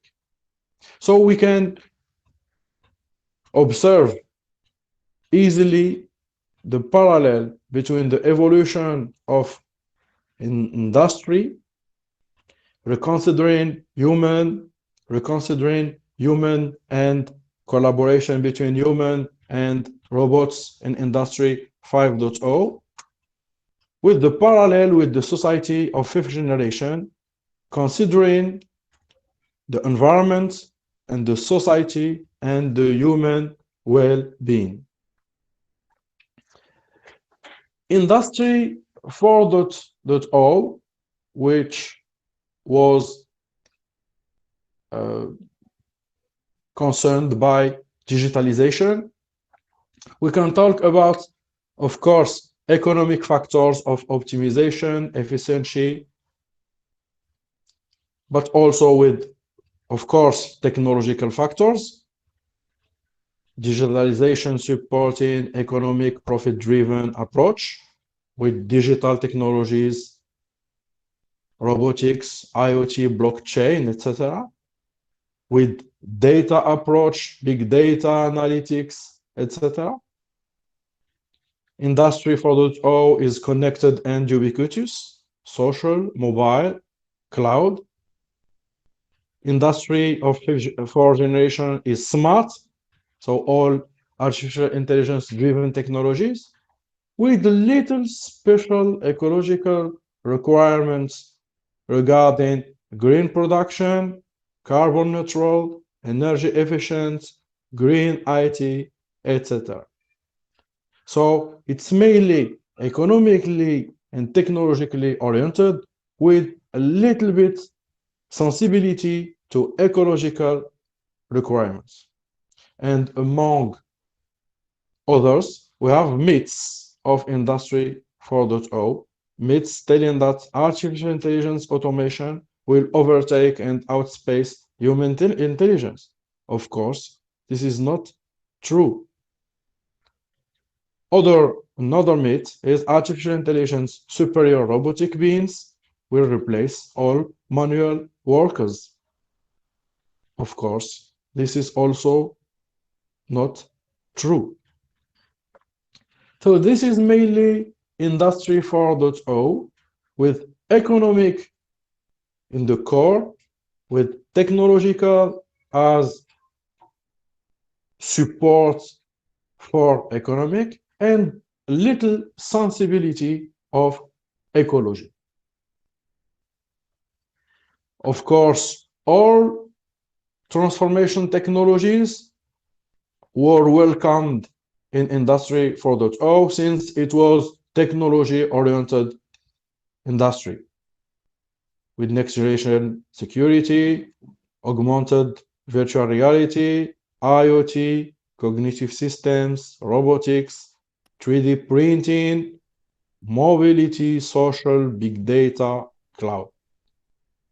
Also, social, mobile, analytics, and of course, cloud. We are talking about SMAC paradigm. More generally, we have environmental, digital environment with cybersecurity,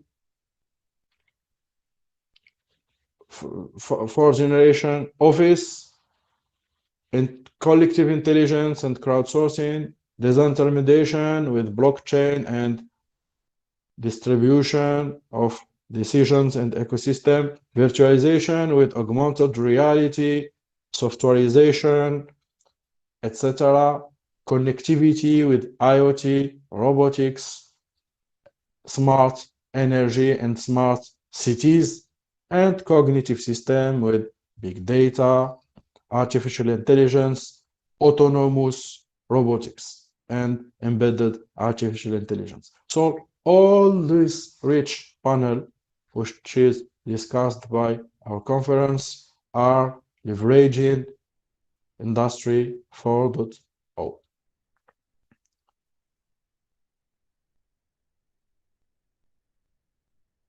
What about the transition to 5.0 industry?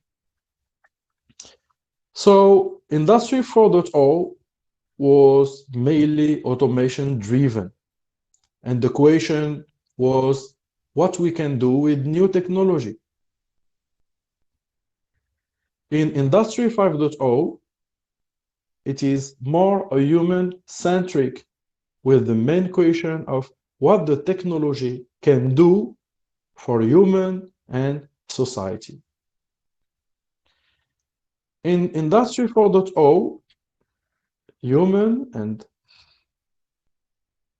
citizen and customers were interested by customization. In Industry 5.0, human beings have evolved and are asking for not customization, but personalization. I will talk more about these two concepts. You can see that Industry 5.0, coming from automation driven to human centric, is not a chronological continuation or alternative to Industry 4.0. It's more an extension with more social and more environmental aspects, since of course economic and technological aspects and ecological sensibility were maintained. So Industry 5.0 is more a forward-looking exercise framing coexistence of industry with emerging societal trends and needs.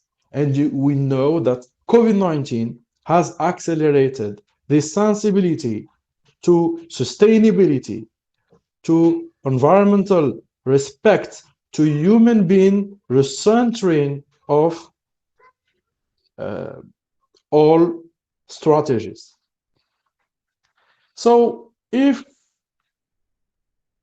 we want to explain differentiation between customization and personalization. So customization mainly concern Industry 4.0 and personalization more related to 5.0. So in customization, you explicitly specify what you want as user preferences. So let's say, for example, I will configure my email box to refuse some kind of email, to orient some emails to some repositories. I will customize my user interface with some theme with some graphical widgets, with some behavior of email management. And then the system will store this user preferences. So the user is what he and she says to be. And the system will give user explicit control. Choosing information might be presented on your homepage. Regarding personalization, it is using implicit interests and learn what you like from your action. So the system is inducing user profile.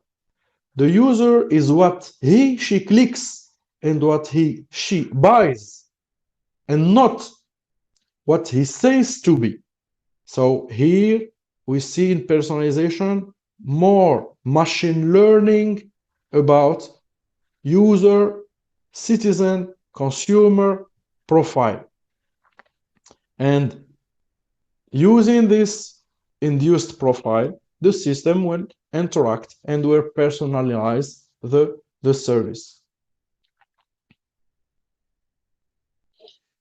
Okay, so artificial intelligence can do this. What is the problem then? The problem is that cognitive systems in general are producing products and services with uniform processes, with high volume of creation of services, of responses, of products. But if you want really to personalize, to individualize the service, the product, we need human touch, because human touch is more sensitive to individualization. And here comes back the human being in the manufacturing process. So in Industry 4.0, we could automatize, digitalize, use technology to do customization and also first generation of personalization. But in Industry 5.0, artificial intelligence is used, but we need the human touch to individualize the service and the product. According to European Commission, Industry 5.0 has three main principles. It is resilience. Resilience means resistance to crisis, means good crisis management. Human-centric, repositioning the human in the center of each industrial strategy. Sustainable, respecting ecology, environment, respecting our planet boundaries. So the Industry 5.0 rethink industry position and its role in society. Of course, economic factors, technological factors are still here. Technology is considered with meaningfulness, and the human experience is here in all digitalization, in all automation. So the human experience is more important than just using technology. Of course, Industry 5.0 is highlighting environmental factors. Resilience, industry should be robust, better armed against disruption and crisis. And here you can imagine that COVID-19, so Industry 5.0 was born before COVID-19. But here, resilience in COVID-19 pandemic is the main topic. And so you can see that COVID-19 has accelerated this Industry 5.0 mindset. Industry 5.0 defends sustainability. use technology for circularity, reusing, repurposing, recycling, reducing waste, and considering environmental impact of industry. According to social factors of Industry 5.0, Industry 5.0 is human-centric. That means that the needs and interests of human should be at the heart of the production process, with inclusiveness, with human being privacy, autonomy, human rights, well-being.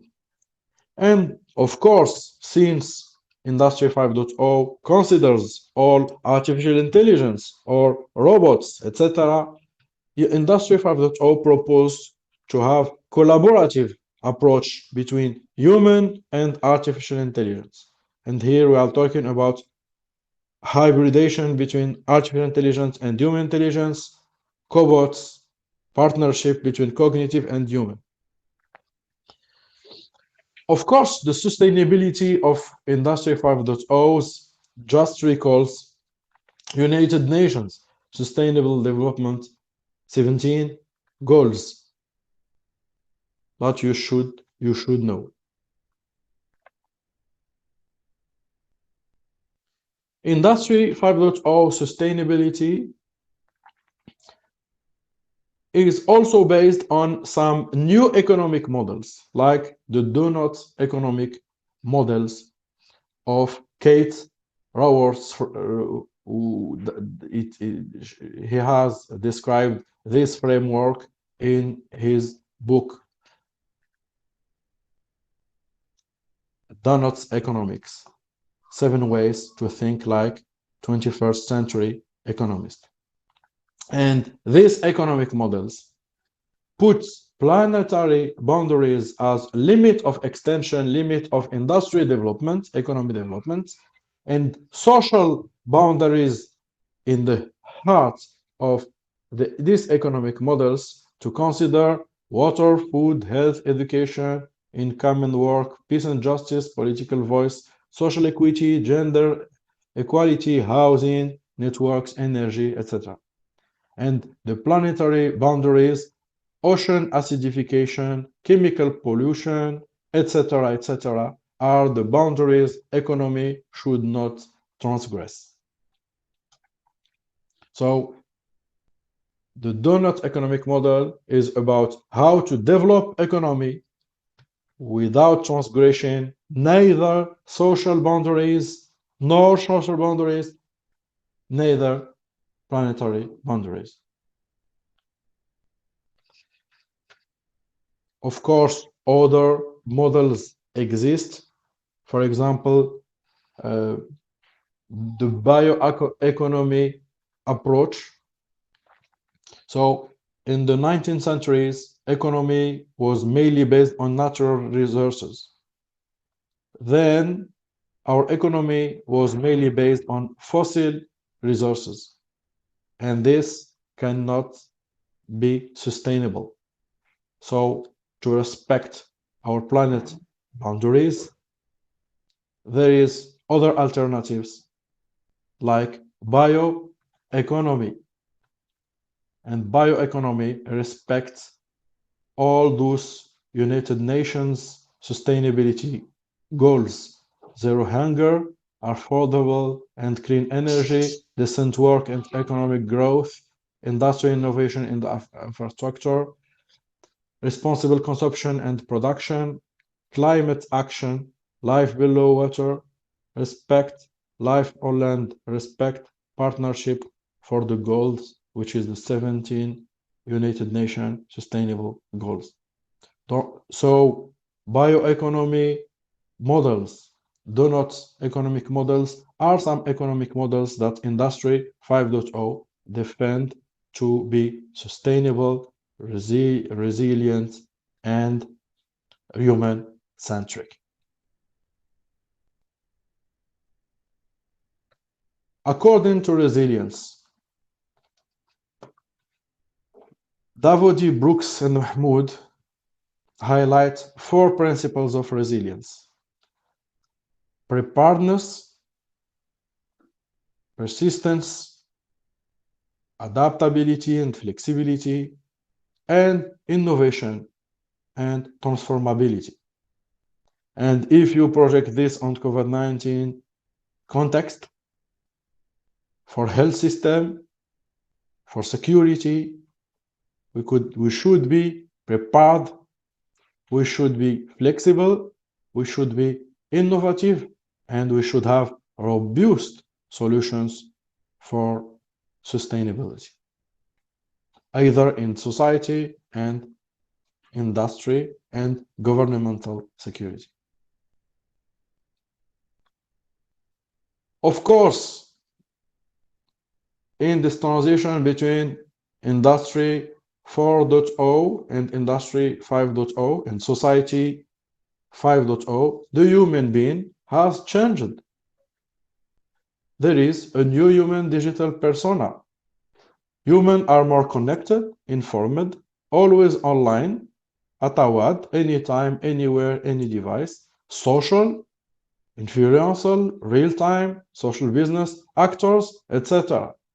With new human expectation, empowerments, demand, with respecting service level agreement, transparency, choice, expectation of excellence and responsibility, search of meaning, curiosity, freedom, and personalization of products and services.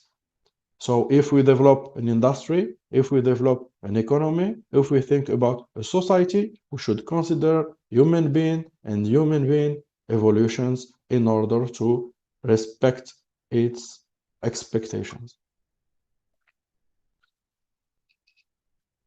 Human centricity in Industry 5.0. In human centricity, we consider the strength of human intelligence, which is regarding artificial intelligence. Human intelligence is more creative, more innovative, more critical, more systematic, or more systemic. Industry 5.0 brings back human touch in manufacturing processes, with highlighting human well-being first. Human centricity is a win-win interaction between industry and society, empowering workers and keeping the work environment more inclusive, with respecting principles of privacy, autonomy, human dignity, and general human rights. Of course, we should prepare the talents and the skill for this for this Society 5.0. And we should also think about the impact of digitalized work, about collaboration between artificial intelligence and human in mines, in the manufacturers, in all our environments.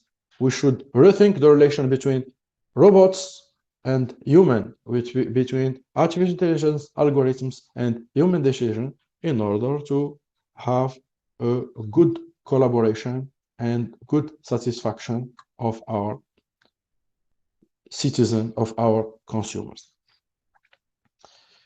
The collaboration comes from the fact that human alone makes mistakes, because there is cognitive load, there is a huge amount of information and parameters. There is bias induced by excess of emotion, etc. Artificial intelligence alone induce rules of historical human decisions and reproduce human errors. So also customizing or personalizing every product can be a challenge for robots. And here comes the collaboration between human intelligence and cognitive systems. And so keeping machines and human working together, learning how to work together is not an easy task. So we should explore interaction between human and in robots, in manufacturing, in mining, for example. You have an underground mine with automatic engine coming with a huge speed, and you have miners, etc. And you should prevent accident, you should prevent problems, collaboration between these automatic engines and human being. So it's very critical to keep this collaboration smooth, but it's our challenge in the future.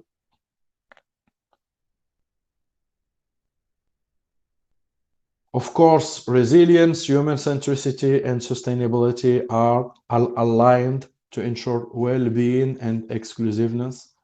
We need innovation, we need improving supply chain, we need respect of climate, reduce biodiversity loss, etc.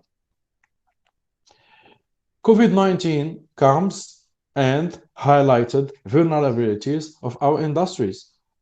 We know that we have fragile strategic value chain, we have overconsumption, we have no respect of our planet boundaries, the human well-being was not in the center of economic development, and so the COVID-19 pandemic reminds the human developments to respect again planet boundaries. So to go for the donut economic model, to go for sustainability, to go for resilience and crisis management, to go for repositioning human well-being at the center of human activities.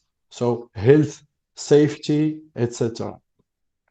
So this transition requires really a proactive approach, rethinking paradigms and rethinking society, economy, and industry functions. We have had old normal, and now we have new normal, and we will never come back to the old normal. We should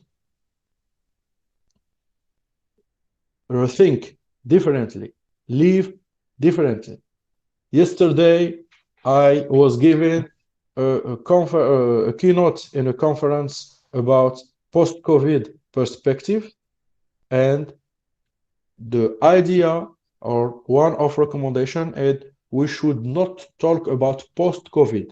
We should learn how to live with the crisis, and there will not be a coming back to the old normal. We should learn how to be resilient and how to cohabit with crisis and new viruses.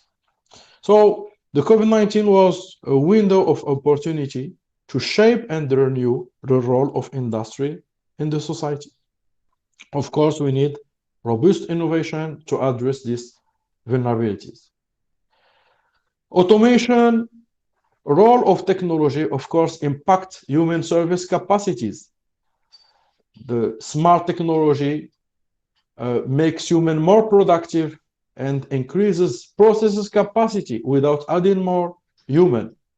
We knew chatbot, robotic process automation, workflow systems that could help human to focus on his high value activities and to let the system have more capacity to respond to human expectations and requests. Digitalization role of technologies impacts human safety and resilience. Connectivity and mobile technologies like IoT, smart logistics, embedded artificial intelligence moves physical processes to virtual spaces, ensuring social distancing and increasing human safety. And finally, the transformation role of technology impacts human experience. Artificial intelligence and data-based technologies enable citizen experience to be more personalized, improving personalization, and citizen experience. Yesterday in the conference, the World Health Organization presented its resilience, COVID-19 resilience process. With stage 1, how to be prepared to the health system, how to keep health system prepared to shocks.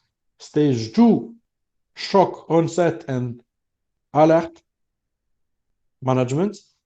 Stage 3, shock impact and management of the crisis. And we are here worldwide in terms of handling COVID-19. We are still here in stage 3. And stage 4, in terms of resilience to COVID-19, how to recover and learn from experience again to be prepared to the next crisis. Don't you see that resilience means that we should be always prepared to next crisis. We should be prepared, manage, and learn to next virus, for example. According to OCDE, post-COVID-19 gives us many learning lessons to be more inclusive and human-centric, to have a better governance, to be more sustainable and green-oriented, to be less, to consume less, and to resolve overconsumption with cross-cutting, and to be smart with smart environments, cities, and smart cities. I will be short. In Morocco, we have had many digitalization efforts in government services, dematerialization of administration flows, one-stop show to administrative documents request, back office one-stop show for internet signatures flows, digital signatures, tracking COVID, compensation of COVID-19 damages, vaccination management through digital, etc., etc. Research and development, investment of huge budget in artificial intelligence, online account opening with artificial intelligence algorithms of face recognition, etc. And the central bank circular was created on April 2020. Many initiatives, law 55.19 about simplification and digitalization of administrative processes. Okay, تبسيط. And we have a portal Idarati that centralized all processes, administrative processes and services. Moroccan citizen profile has changed. We have plus 9% of internet users between January 2020 and January 2021. We have plus 20% of media users. We have growth of online e-commerce on all services, of course, expect travel.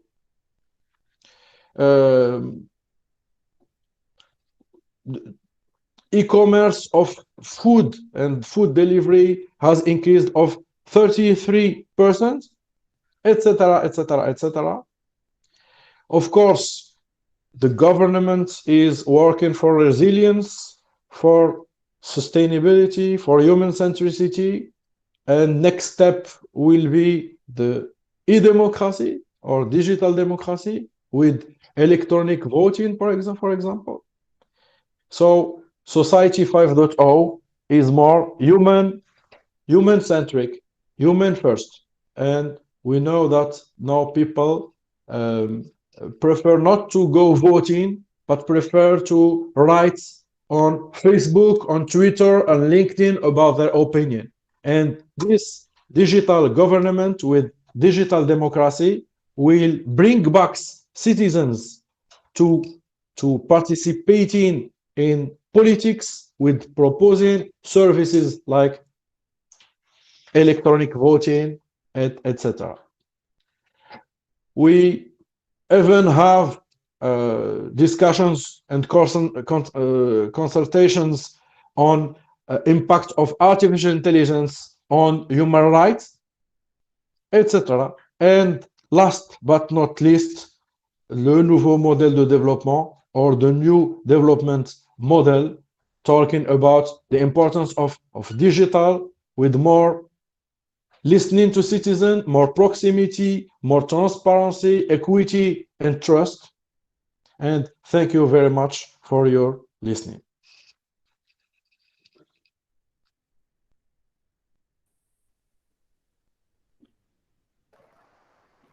Thank you very much, le professeur. On va remercier infiniment pour cette très intéressante intervention, si Karim Beina. David, any question about this interesting topic?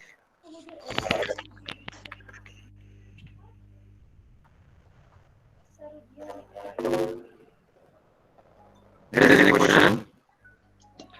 Mr. Anis? Right. Question, please. I have a question.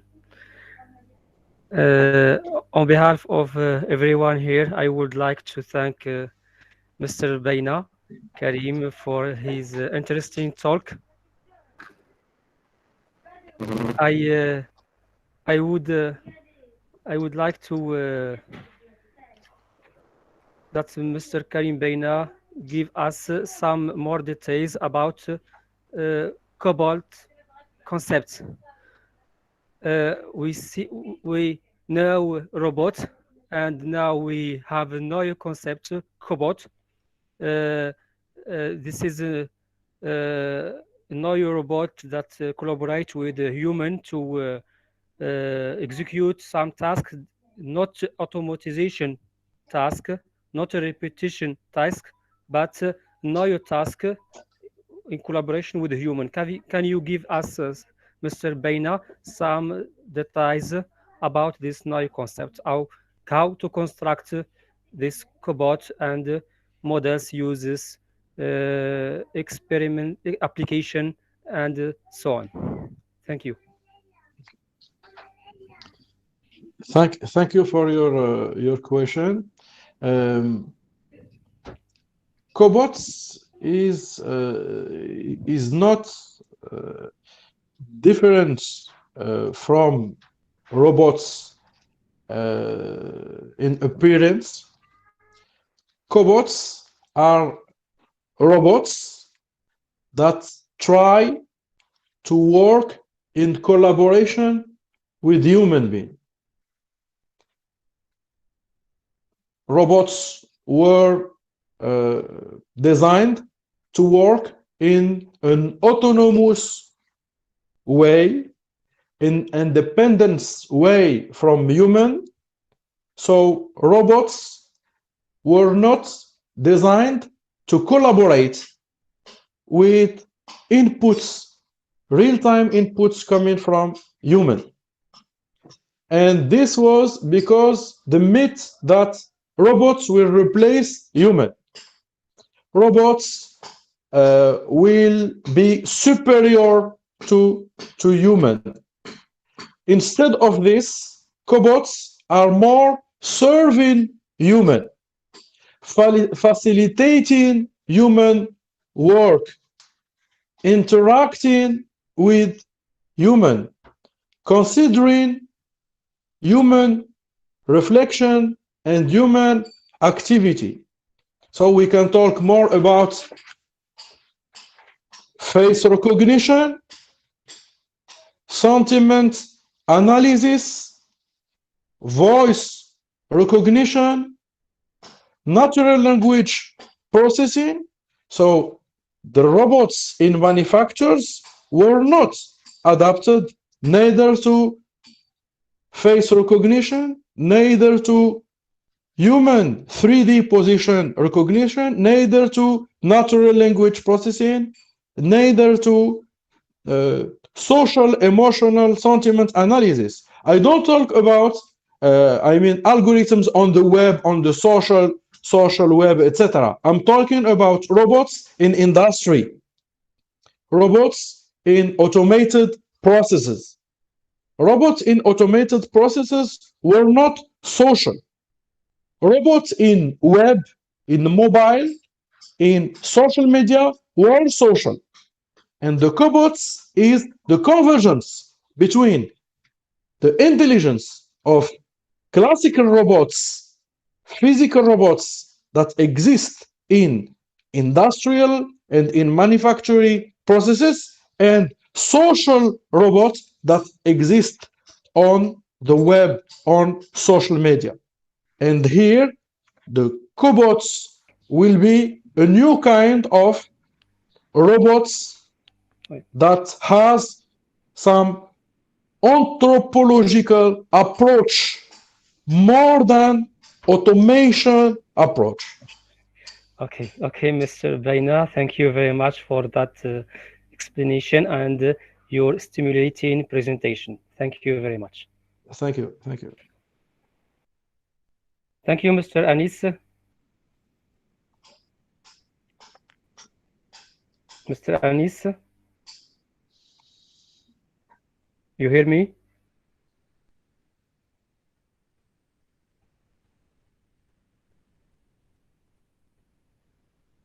Yes, I am here.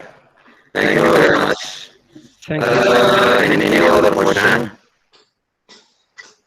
Any other question? No question? Yes, we can. We will pass to next keynote conversation with our dear Professor Rashid Yazami. Just 1 minute, just to make some preparation. And there are problems with your micro. We don't hear you. Non, il y a un problème dans le son. Un problème dans le son. Oui.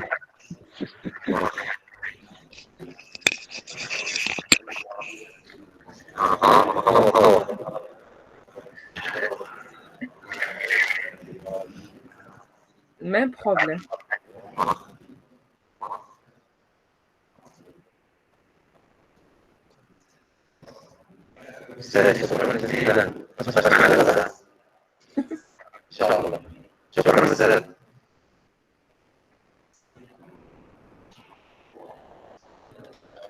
D'abord, c'est bon, c'est mieux. Non, il faut régler le problème du son. Vous avez le problème du son? Oui. Similaire.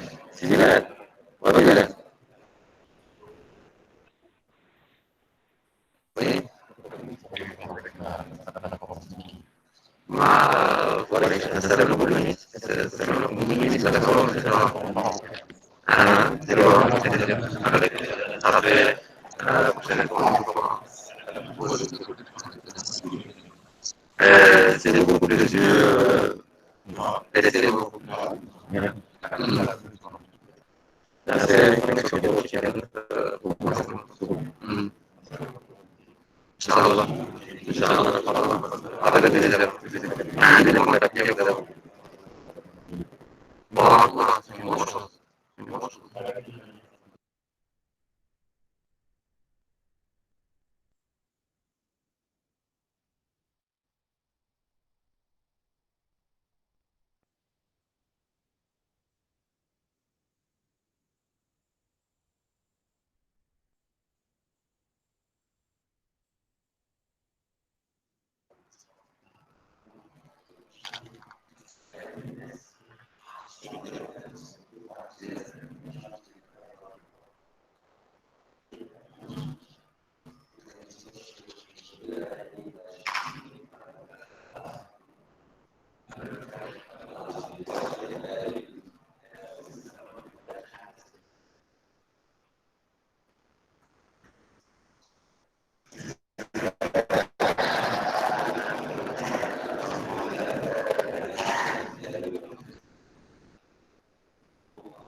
Monsieur les amis, activez s'il vous plaît votre micro.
C'est Anis, le son n'est pas clair. Donc, un problème du son toujours persiste. Donc, essayez d'utiliser le headcast, ok?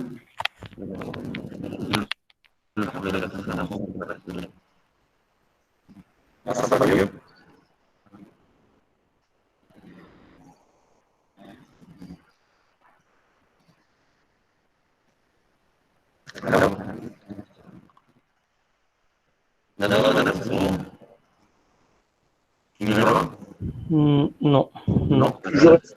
شنو البروبليم ديال الهيدسيت عندك؟ un problème du son.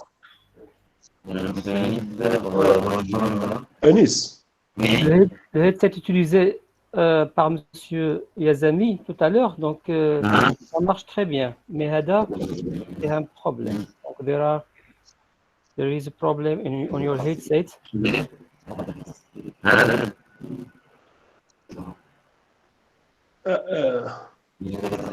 أنيس شوف pour résoudre هذا البروبليم مسيو أنيس تقدر دير تكون نو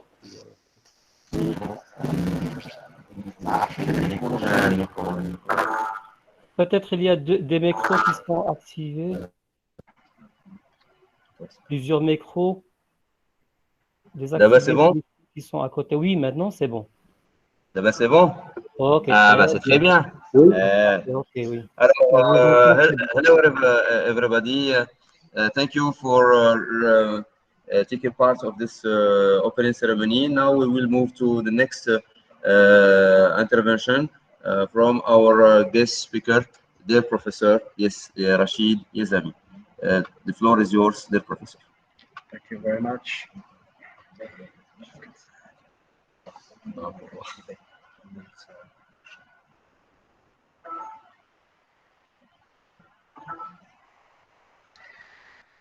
Okay. Hello, everybody. I'm very happy to be part of this opening ceremonies for the scientific week in Mutofile University here in Kenitra. This is the first time I'm giving a lecture or a presentation at the University in Mutofile. It's a pleasure and an honor. And today I will be covering a few aspects of the recent developments on battery research. You probably know that the battery, lithium-ion battery, has been invented in around 1980 when two scientists, one in Oxford, UK, invented the so-called cathode material based on lithium cobalt oxide. And same year, a young PhD student called Rashid Yazami, myself, invented or discovered the anode, which is the negative pole of the battery. The same year, I didn't know Professor good enough. He didn't know me. But anyway, the very long story, I make it very short. In France, the university system did not believe on the graphite anode in 1980. So we missed to take a patent. And because of this, I think the research system in France, especially the University of the Grenoble Institute of Technology and the CNRS missed to receive billions of dollars because only in 2019 there were 10 billion batteries made worldwide, and more than 99% of these batteries are using the graphite anode. But anyway, the Japanese were the first actually to develop the technology to make a prototype with Asahi Chemical Company. Yoshino was the first to make a prototype using carbon anode and lithium cobalt oxide cathode. And then Sony in Japan in 1991 started the commercialization of lithium-ion batteries. And since that date, 1991, lithium-ion batteries have been developing tremendously, exponentially, and starting from almost zero, of course, in 1991 until 10 billion cells a year in 2019, and the annual increase of production of lithium batteries is about 20% a year. So it's the exponential is still there. At the beginning, lithium-ion batteries market was mostly about mobile electronics, like smartphones, cell phones, etc. And then it moved to computers and to energy storage, and now more and more toward what we call electric mobility or electromobility, which is replacing any engine that is internal combustion engine to electric engine, electric motors. So you probably heard that the major car manufacturers worldwide are developing the electric cars, and it is expected that in starting in 2030, some countries have already decided that there will be no more internal combustion car made, especially in North America, in Asia, especially in China, and in Europe. And my expectation is in 2040, there will be no more internal combustion cars on the roads. So this is a huge revolution, technological revolution. it's looked like what happens in the beginning of the 20th century when Ford started the first internal combustion car in the US, and then spread. Now there have been millions and millions or hundreds of millions of cars made since with internal combustion engines. And the expectation is in 2050, there will be the same amount of electric cars, like many 100 million cars on the roads. So this is a really social and technological transition, and this has been enabled by the lithium-ion batteries, because lithium-ion batteries are the best batteries in the world from the performance. I will show that to you. And almost every country, advanced countries in the world are making now lithium-ion batteries, and we hope one day these batteries will be made in Africa and especially in Morocco. Prof. Okay, the title of my presentation is Towards Smart Lithium-Ion Batteries, and I will show you how the artificial intelligence and the big data and all the methods of artificial intelligence can be used to improve the performance of lithium batteries in the future. But first, I would like to show you the outline of my presentation. I will, for those who are not familiar with the lithium-ion battery, I will introduce the chemistry, what is the anode, what is the cathode, what is the electrolyte, and so on. And I will talk a little bit about the opening that we have done about 12 days ago in Fez, the Centre d'Excellence sur les batteries, CEB, at the University Privée de Fez. This is a project, and this is, to my knowledge, the first lab research center 100% dedicated to batteries in Morocco, or probably in Africa. And I will show you how we can use the artificial intelligence in determining the state of charge, SOC, state of health, and state of safety of batteries. This is very important. And then I will move to the new method that we have developed called NLV, nonlinear voltammetry, to fast charge the batteries. And then I will go to the latest invention we have done, the so-called augmented battery.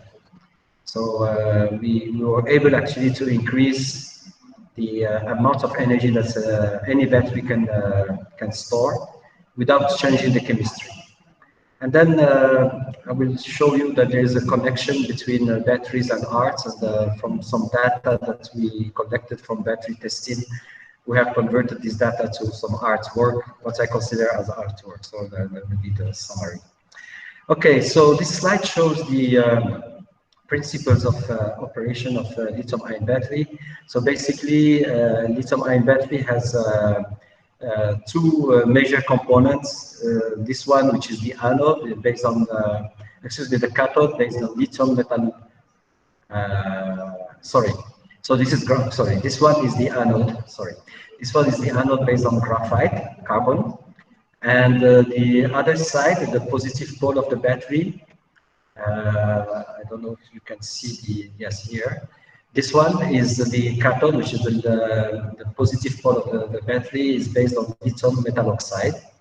And in between, you have a separator, which is a microporous polymer. And this microporous is wet with liquid electrolyte, which is organic electrolyte using lithium salt, like LiPF6. And the role of the electrolyte is to transfer lithium between anode and cathode as we charge the battery. So during the discharge of the battery, lithium is in the anode side, and there is a transfer of lithium in the electrolyte between the anode and the cathode. So lithium will de-intercalate from the graphite and intercalate into the lithium metal oxide, and the electrons are circulating outside, and this is how you power your computer or smartphone and so on, because of the electric circuits outside enables the energy to be used in a device like a cell phone or electric car. And during the charge, which is on the right side of the slide here, it's the opposite operation, which means that lithium is deintegrated from the cathode and stored in the anode side. And the lithium will circulate owing to the liquid electrolyte. So it is like a switching of the lithium batteries from anode and cathode during charge and discharge. So this is very simple mechanism of operation of lithium battery. So the important thing is to see how a battery stores energy. So the battery has two things. One is the amount of lithium that is stored in the anode and the cathode. This is called capacity, and it's expressed in ampere hours, AH, and voltage. The voltage is the difference in voltage between the anode and the cathode. So during charging, when I transfer lithium from the cathode to the anode, the potential of the cathode is increasing and the potential of the anode is decreasing. So the difference in voltage increases during charge. And basically we go from 3.6 volt at the discharge state to 3.4 volt at the end of discharge to 4.2 to 4.3 volt. So this difference in voltage, if you multiply it x the capacity, it gives energy, it gives watt hours. So if you multiply voltage and ampere hours, it gives you watt hours, and watt hours is energy, okay? And then you recover the energy during the discharge. So the potential of the anode is increasing, the potential of the cathode is decreasing, and you go to the end of discharge, the voltage is around 3.2, 3.3 volt. Okay, so this is how it works, and this is how we store energy in a battery. Okay, so this slide is a little bit busy, but just to show you the amount of research that has been conducted since 1991, when Sony launched the first battery, to find the best candidates for cathode and anode. So the cathode materials are in this area, the high voltage, and the anode materials are in the lower parts of the slide. And you can see graphite is here, but there are many other candidates that have been tested. And unfortunately, there have been no excellent replacement to the graphite anode for high energy density batteries. So the graphite is still the one of the best.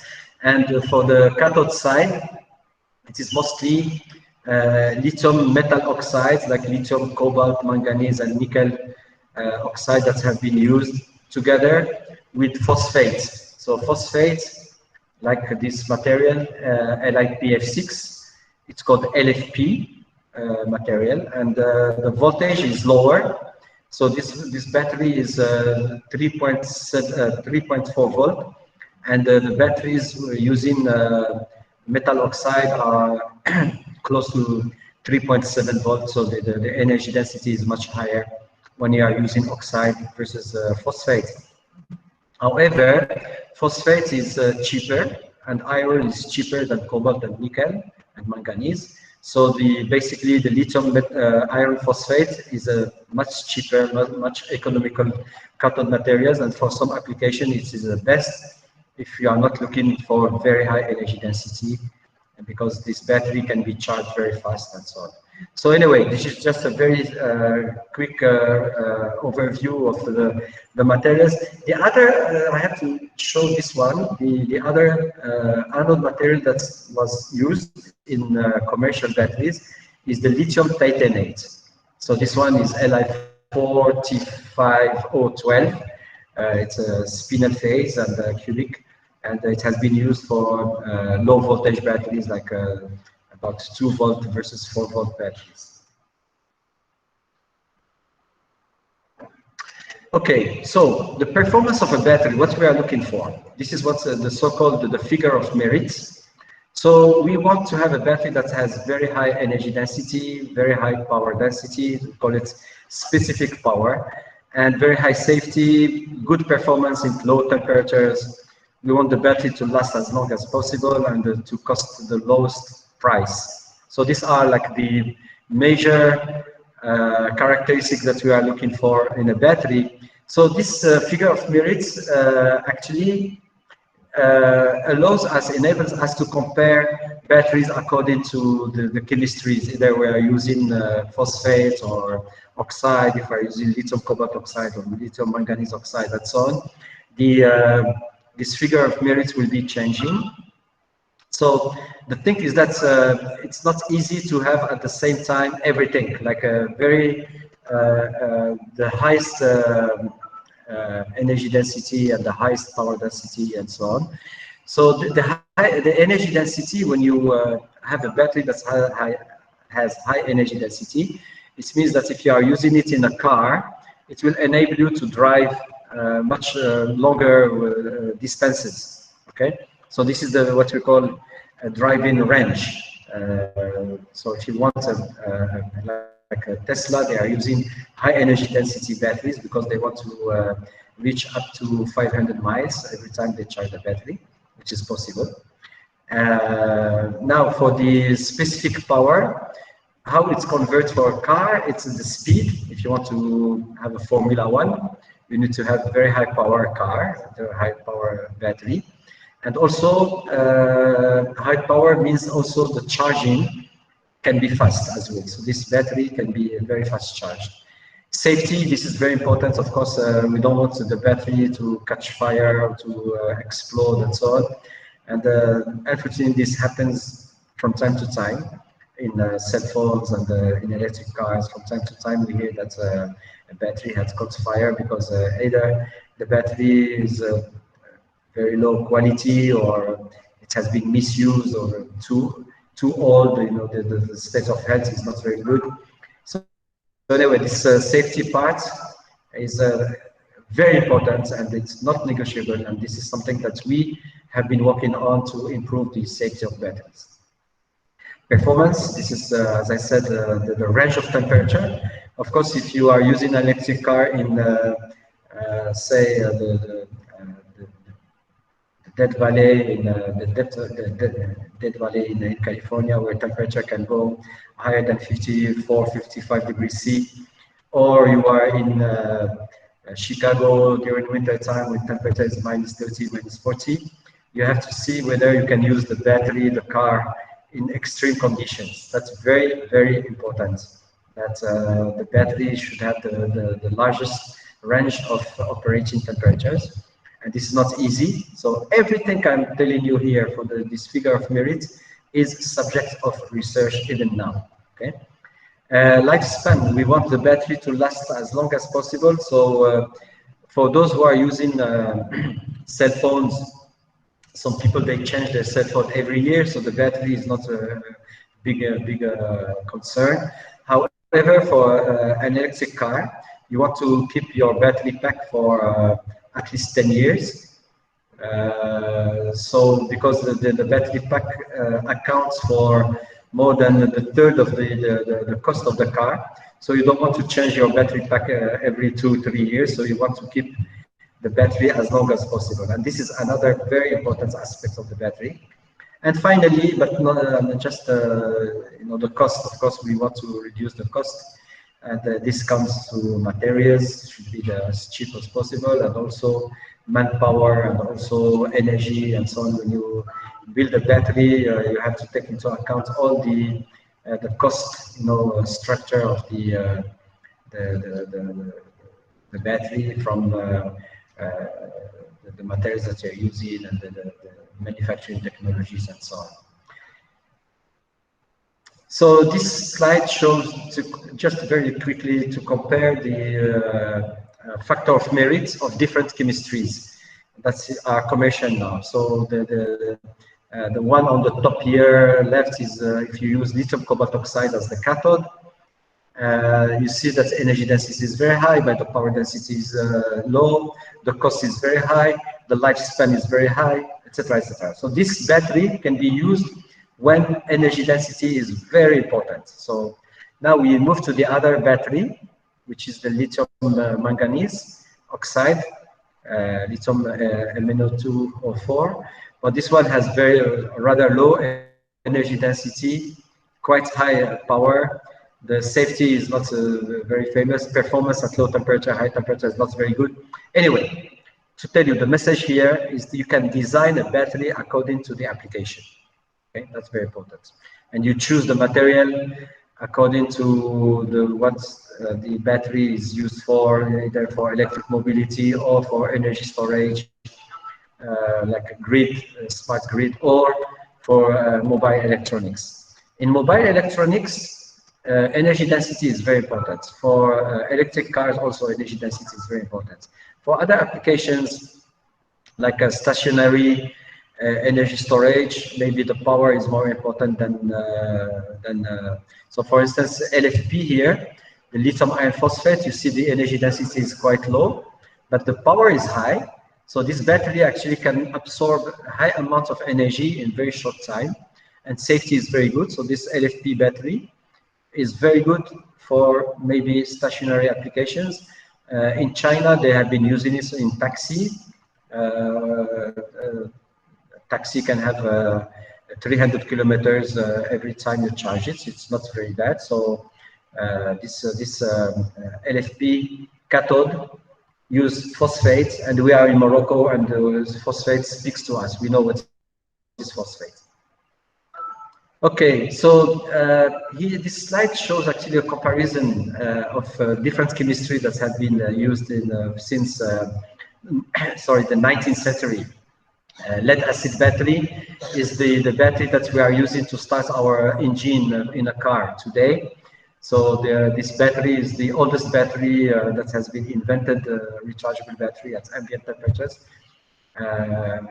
Everybody knows that it's very heavy because it contains lead, and energy density here in watt per kilogram, watt hour per kilogram is low.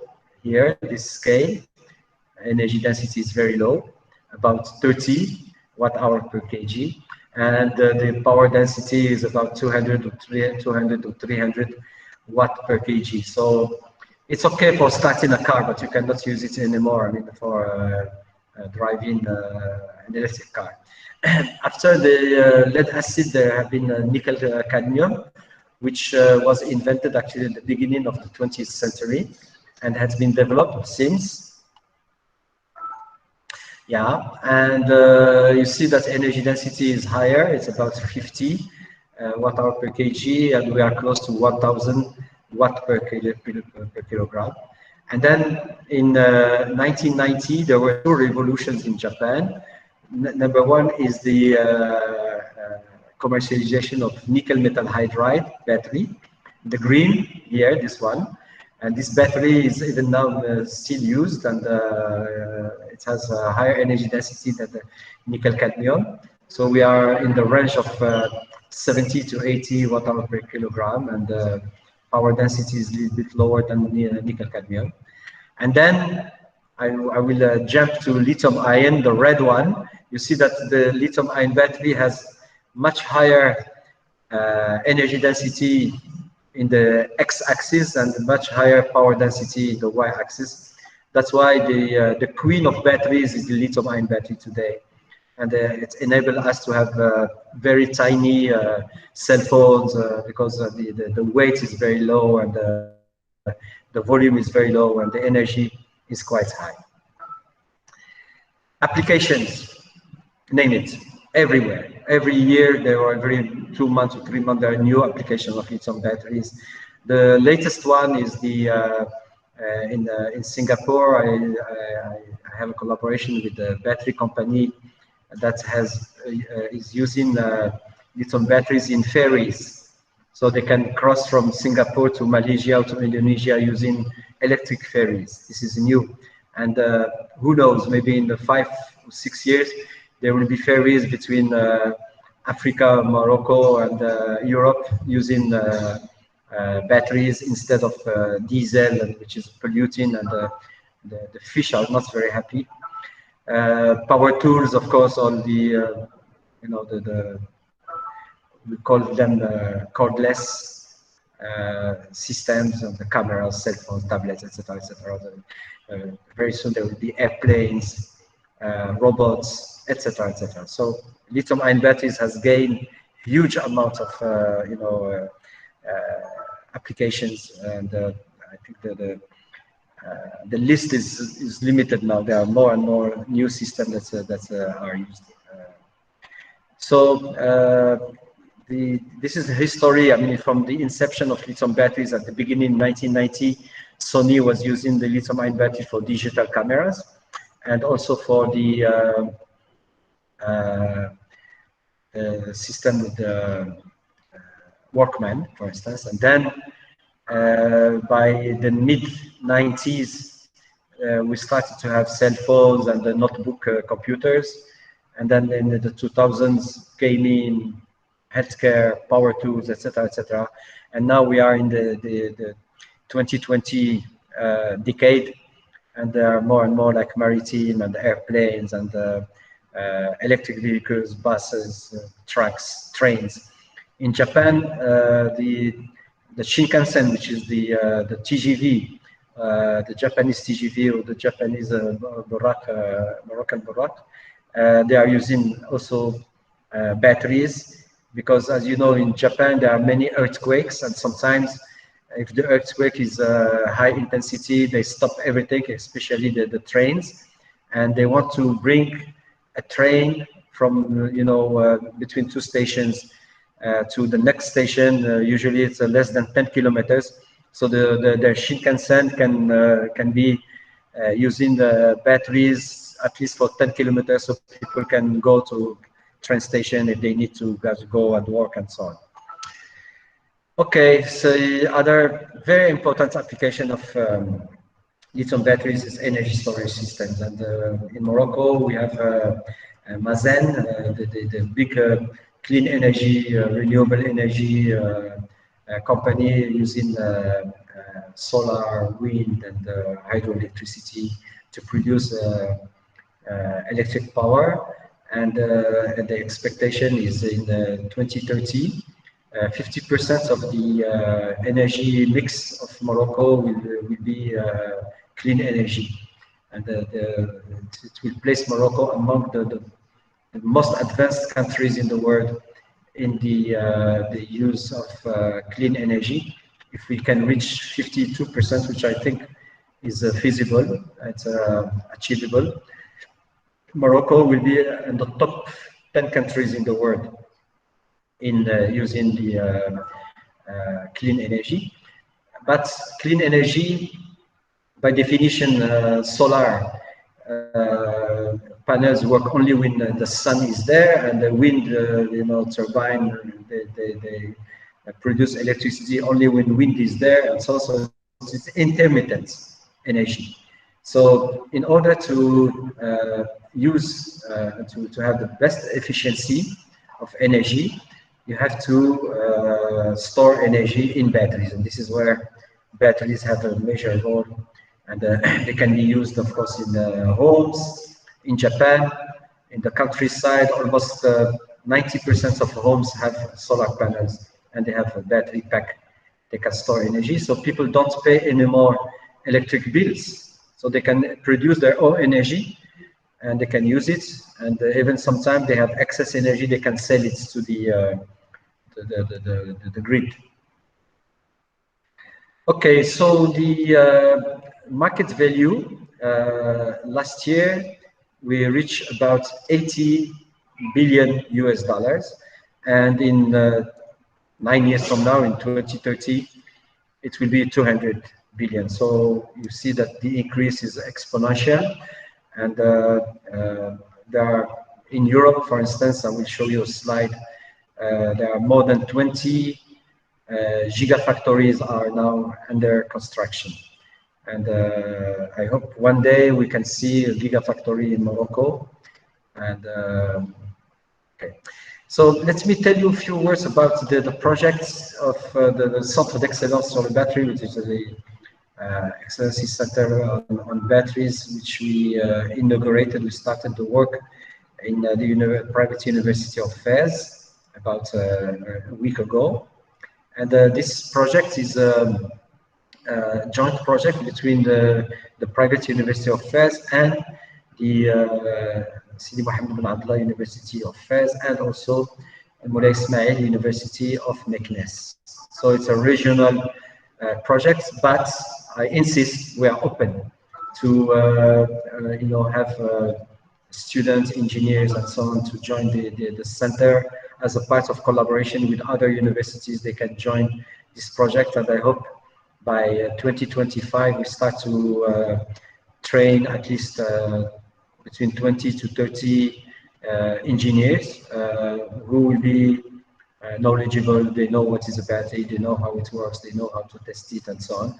So the idea is actually to train engineers and also have a research activity to have a PhD student on some of the aspects of batteries. Okay, so artificial intelligence is one of the common, you know, topic that we would like to develop between my company in Singapore called KVI. You have seen here, this is our logo, KVI. And as I said, today, the limitation of batteries where we need to do intensive research is number one, safety. We don't want the batteries to have any thermal event, catching fire or something like that. We want to reduce, number two, we want to reduce the charging time, very important, because now if you go to a gas station, you can fill your tank in less than 10 minutes. So we want to reduce the charging time to 10 minutes or even below. And also we want to extend the driving range. Every time I charge a battery, I want to drive more than 300, 400, even 500 kilometers every time. And also extend the life, the battery life. So this kind of image, this kind of pictures, this is the ones that we don't want to see anymore. Unfortunately, battery fires happen more and more often because, as I said in the introduction, there have been 10 billion milliard of batteries produced last year. And even if we have like the fraction of batteries that can catch fire is 1 ppm, 1 battery per million, that's still 10,000 batteries in the world that can catch fire, and we don't want to see that. So we have to reduce the risk of batteries catching fire. And today there is no technology that enables us to know whether a battery can catch fire or not. We don't have this technology yet. Okay, and that's why even very famous companies like Tesla, they sometimes, unfortunately, they have to experience this kind of events, thermal events, which sometimes cost the life of people, and it's unfortunate that this kind of things happen. But anyway, when this kind of events happen for electric car, of course it's covered by all the media in the world, but the same car, similar car, with internal combustion, with gasoline catch fire, almost nobody will speak about it. But anyway, because of the technology is new and people are concerned about safety, of course, safety is something that has to be in the center of our concern and our research. So what happens, why a battery catch fire? That's very important to understand. One of the mechanisms, the most important mechanism, is the buildup of so-called internal short circuits, which means that the anode and the cathode gets in physical touch between them. And there are many mechanisms by which a battery, like an internal short circuit can happen in a battery. I don't want to enter into the details, but today we don't have a technology that enables us to know whether a short circuit is happening in a battery. That's very important, because if the short circuit is very small size, although there is a drain, there is a discharge of the battery, the voltage is not decreasing very fast, and the temperature is not increasing very fast. So there is very difficult, to detect an internal short circuit. And I will show you that actually we have developed, we patented a new method to detect internal short circuits in batteries, and hopefully this technology will be also part of what we will develop in the Centre d'Excellence sur la Batterie, the CEB, in the private University of Fez. So this one will be part of the patent that I will be developing together with my colleagues in Fez and with the students in the CEB. Okay, so what we have done, I don't want to give too much details because of time. It's not because this kind of things are already published. People can find it in either patents or in publications that we have developed. What we found is actually if you take a battery that has no short circuits, like the this one, this solid line here in a purple line, this one, we have a profile that you can see where we plot entropy versus enthalpy. Don't ask me the detail how we measure entropy and enthalpy. It's very simple. It's voltage and temperature. So this is something that you can very simple way to determine. And if batteries have a short circuit, like battery number 1, number 2, number 3, etc., all these batteries, 6 batteries, have an internal short circuit which we put artificially. We found that actually the value of the entropy at some values of the enthalpy, like here, it's very different from the battery that has no short circuit. So if I measure temperature and voltage at like 3.7 volt here, okay, I can take a battery, I can drive the voltage to 3.7 volt and measure the entropy and enthalpy. If the data fall on the solid line, there is no problem. The battery is safe.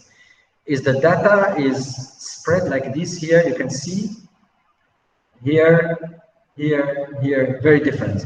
So these batteries have a problem. Okay, so we believe that we are the only company in the world, KBI, who is able to detect an early stage of a short circuit, internal short circuit in the battery by using thermodynamics data. Okay, charging time, that's very important. So, of course, when you buy an electric car, depending on the size of the battery, if it is small size, you can charge the battery overnight.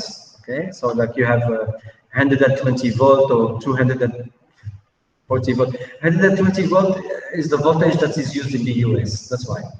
But 240 is the more common voltage.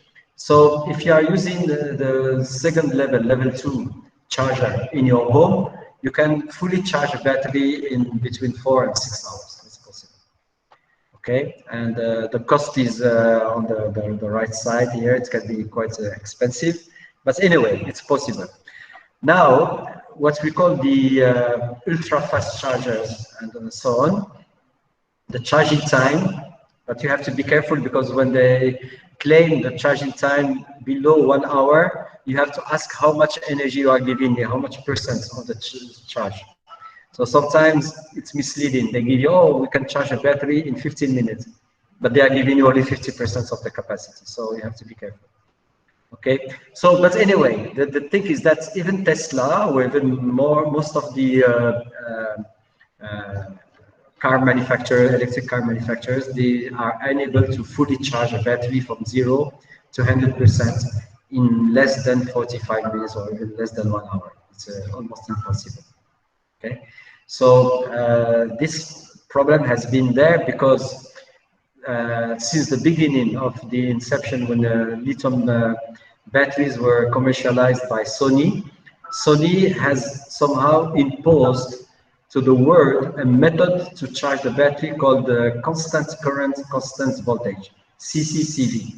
Okay, so this method is good if the charging time is below 2 hours. Now, if the charging time becomes lower than 90 minutes or lower than 1 hour, CCCV doesn't work anymore because the temperature of the battery will go very high and you have a risk to trigger thermal runaway. Okay, now we developed a new method to charge, and I announced it recently. We are able now to charge a battery in 10 minutes. Okay, so UFC is ultra fast charging. In 10 minutes, we can charge a battery based on LFP, and more recently, like 2 months ago, we were able to charge a battery using metal oxide, like manganese, cobalt, and nickel oxide battery in 10 minutes as well. And I think this is the world record for the shortest charging time. And when I show this kind of profile, so the red line is the voltage, and the blue lines is the current. Everybody who has been working for many, like 20 years in battery, they have never seen this kind of profile, never. Okay, so the idea is when you charge a battery, the voltage can only increase with time. So because of this, we use the voltage rather than the current. Okay, you have two things, voltage and current. And Sony started to develop, and everybody in the world using current instead of voltage. We took the voltage and we drove the voltage in a controlled way. And by doing this, we were able to shorten the time from 60 to 40 to 30 and now to 10 minutes. And even I think we have 6 minutes. Okay. When I say 6 minutes, it means that I fully charge a battery in 6 minutes, fully charged from 0 to 100%. But this one is LFP, and we haven't tried to charge a battery using oxide in 6 minutes. So the best time we have now for what we call NMC, nickel, manganese, cobalt, cathode material is 10 minutes. So this is the world record, and I'm very happy to, to show this. And I presented this to the largest North American battery event in March this year, and I think it attracted a lot of curiosity. And of course, many people cannot trust this data. It's like I said, the fastest train today, Barrak, it runs like 300 kilometers per hour. Okay. And Tesla, they charge a battery in 60 minutes. Okay, we are 10 times faster than Tesla. Take Barrak and go 10 times faster. Nobody can believe you. Okay, so you cannot run a 3,000 kilometers per hour a train. Of course, people are skeptical, but we have tested it and it works very well. We tested in many batteries, and it's this method, the NLP, is the method that enabled us to cut the charging time. Short driving range, very important. So now, according to the car manufacturers, the amount of miles that you can drive a car goes from about 170 kilometers to, yes, okay, to, for the Tesla, about 500 kilometers, sorry, here, every time. But because Tesla is using very heavy battery to have the 100 kilowatt hour battery pack, so the energy consumption, how many kilowatt hours you need to drive 1 kilometer, you see that Tesla is the highest. It is almost 3 times higher than Renault Zoe. Okay, so this is like when you drive a car, how many liters per kilometer, 100 kilometers you use. So this is the same thing. So the Tesla cars are the most hungry in energy to drive, but they have a longer range, so people find it's a kind of good compromise. Excuse me. The other very interesting thing is that many people ask me, okay, you charge a battery in 20 minutes or 25 minutes. Excuse me. How about the life of the battery? So we were able to do 1,300 cycles. It is like if you go to gas station 1,300 times to fill your tank, and every time you drive like 300 kilometers at least, you multiply this number by 300, it gives you 300,000 kilometers or more. Okay, that's enough. So when we use NLV, we charge a battery in short time, but we extend the life. And I can tell you the story that we have with the company in France that's asked us to test their batteries, and they said, we don't think you can achieve 300 cycles. So they give us a project and they paid for 300 cycles. After 300 cycles, the amount of like loss of capacity was 3%. 3%, nothing. It's okay, how about 500? We went to 500 and we lost like 7%. And then they said, oh, how about if you go to 900? We went to 900 and we lost like 11, 12% of the initial capacity. They said, we never saw that. And this is a battery that is designed for electric car for a European company. So they said, not only you charge the battery fast, but you extend the life, which is fantastic. Okay, so artificial intelligence, we are using it actually to address all the questions that I have raised. And the KVI has a total of 60 patents portfolio, and many of them belong to us, and others belong to institutions that we have been working on.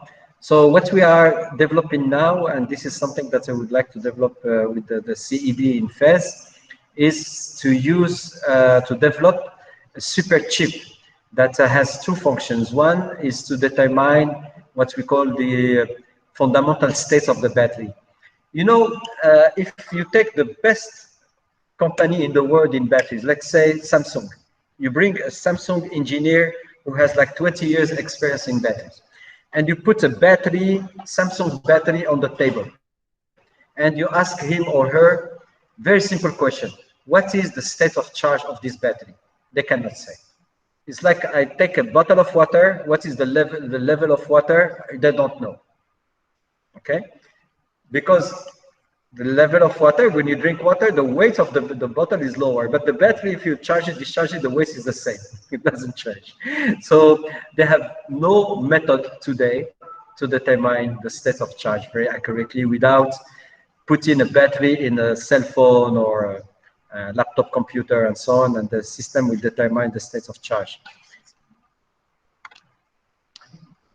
Okay. The other thing is, if you ask the same engineer, how many times I have charged this battery and discharged it? How many cycles? They cannot say. And what is the risk that the battery catch fire, state of safety? They don't know. So all, you know, we are more than 30 years after the commercialization of lithium-ion battery, and these fundamental questions are still open today.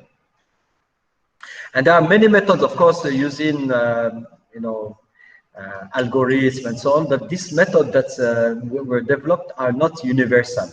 They are not, they don't apply to any type of battery, lithium-ion battery, and so on. So that's why we developed thermodynamics-based methods to determine state of charge, state of health, and state of safety. Okay, and the second role of this super chip is to implement the fast charging, the ultra fast charging, using the NLV, you know, non-linear voltammetry that I discussed earlier, and see how the battery is responding when I increase the voltage, and according to the response of the battery, I can go faster or slower and so on. So this method is, we call it also adaptive charging or natural charging. We are not imposing anything that the battery cannot sustain. And by doing this, we can increase the, enhance the life. Okay, so where artificial intelligence will be useful here? The thing is that all this method that we developed to determine the state of safety, state of health, state of charge of batteries, we collect a lot of data, big data from the battery, and also we have some protocols or algorithms that enable us to convert this data to what we need, like determine the state. And all of this use some variables, parameters, and these parameters will be changing as the battery is aging and so on. So we want to have a system that predicts what will be the values of the critical parameters in order to determine in real time, online, all the states of the batteries, number one. The other one is also the fast charging, ultra fast charging, NLV, we have at least 4 or 5 variables, and we have to, every time we charge the battery, we have to change a little bit the variables so the system can continue. And this can be done only if we control the system using artificial intelligence that analyzes the data and set the parameters so as we can achieve the charging in the desired time, like 10 minutes or 15 minutes and so on. Okay, so for the fast charging, basically, for the first time, we have a connection between the charger and the battery. And this is historical. This is historical because so far, it's only one way. When I connect my charger to my computer or my charger USB cable to my cell phone, it's only one way. See, the energy goes from the source of energy to the battery. And the system which is charging the battery doesn't ask the battery is happy or not happy to take the charge. So we have to have this kind of loop between the battery and the charger, so as they're friendly, so they can the charger can give only the amount of energy that the battery can absorb at any time. Okay, so the idea here, the image I'm using is like you take an athlete, the best athlete in the world, and if you ask the athlete to run between A and B, like a distance of 20 kilometers, and you ask them to run it in 1 hour, so the average speed will be 20 kilometers per hour. However, if the athlete is climbing, you know, hill, and you ask him or her to run 20 kilometers per hour when they're climbing a hill, they will have a heart attack. Okay, that's exactly the big mistake of Sony, is to consider that between A and B is flat. It is not flat because they don't know what is a battery. That's it. I mean, the people who developed the charger, they are electrical engineers, with lots of respect to electrical engineers, but they don't know how the battery works. So they just say, we feel it like we feel a gas tank. We go, we put the maximum, and then it charge and then it stop. Okay. But now we have this system that you know, provide artificial intelligence and the loop between the battery and the charger. Okay, I want to show you other things. Sorry, I have to. Before I show that. Oh, all right. Sorry, I think I don't have the right. It doesn't matter. Let me go and come. The thing is that I promised to show you the augmented battery technology, but for some reason, it's in the other computer. Sorry, I'm confused. Anyway, augmented battery. What does it mean to me? You take this bottle of water. It says, I think this one has maybe 300 to 350 milliliters or something like that. Okay, so you give me a bottle of 350 milliliters. 250. 250. 350. Okay, 350 milliliters. Okay, you give me a bottle of 350 milliliters. I charge it using my method. I fill it using my method, and I give you a bottle of 500 milliliters with the same size. Only the amount of water is higher. Okay, so without changing the chemistry, we are able. Okay. Why? Because when very simple question that you can ask any engineer in batteries. When I take a battery and the system tells me it is 100% charged, okay? What is the state of charge of the cathode and what is the state of charge of the anode? Is it 100%? No, it is not. It's 75%. They are not using 100% because it's limited by the voltage. When you use CCCV, you are limited by the voltage. You cannot extract all the lithium that is in the cathode and put it in the anode. When you use NLV, we can go higher in voltage, and then we can extract more energy from the battery and put it there. And even if we augment the battery, we have done 25%, 27% augmentation of the battery in energy. Okay? It's unprecedented in history that you take a battery and you extract 25% more than what the manufacturer tells you. Okay? So anyway, by using this NLV and so on, we were able to increase the, the energy density of the batteries. So today, the best batteries in the market, they have between 250 to 270 watt hours every kilogram. Okay, if we augment them, the energy density is more than 300. And everyone now, I can tell you, there have been maybe at least $50 billion invested to go from 270 to 300. And it doesn't work because they want to do solid state battery and they forget that solid state battery is not so easy to make. Take all the major companies in the world, you know, Panasonic, Toyota, the greatest, the Germans put in a lot of money in this. It will go nowhere. Sorry to tell you, you are spending your money for nothing. But if you use augmented battery, you can reach 300 without changing the battery. That's it. Okay. Now let me show you this transition between batteries and art. Okay. It's just for me, when I finish doing my work, I say, okay, let me have a fun. And I like to have a fun. So this is typical Excel table on NLV test. At least 20 columns. All the columns are filled with data, etc. And usually we take like voltage versus time, current versus time, temperature versus time, or we do voltage versus temperature or something. Okay. But if you take something that's unlikely, the x-axis is the temperature and the y-axis is the voltage of 4 cells and so on, this is what you obtain. This is this picture or art work is the result of a battery test. Is the battery designing something for us?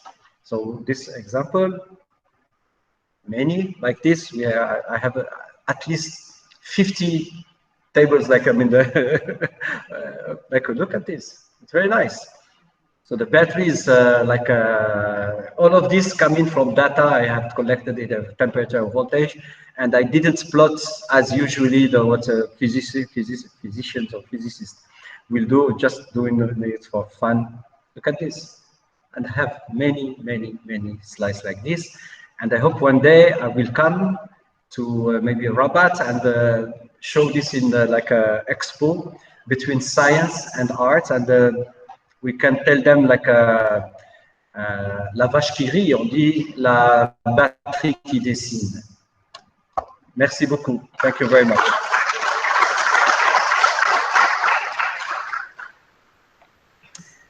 Okay, I'm open to any question from the audience. Thank you, Mr. Yazami, for your interesting talk. On behalf of everyone here, I would like to thank you. Thank you very much. I'm sure that after that stimulating presentation, you would like to ask some question to our keynote, Mr. Yes, Yazami. I have some people. I am a lady here. Want to ask a question? Okay. Okay.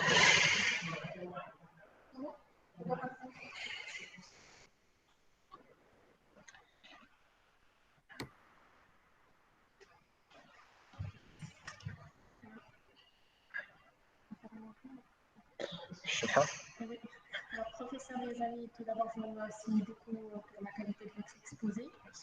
Donc, ma question, en fait, c'est le projet de batterie du lithium qui est maintenant une réalité, et donc quelque chose de vraiment extraordinaire.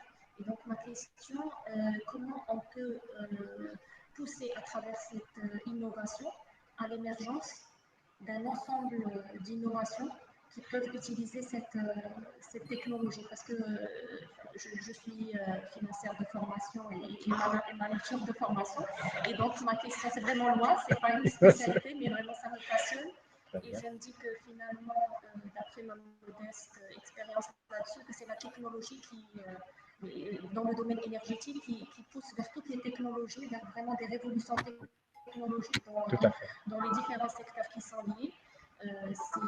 Et donc ma question, c'est comment peut-on, à partir de cette technologie, vraiment pousser vers le développement de tout un écosystème, ce qui justifie qu'on donne finalement vraiment une importance majeure à ce type de technologie. Je vous remercie. Je vous en prie, merci beaucoup pour cette question très très intéressante évidemment.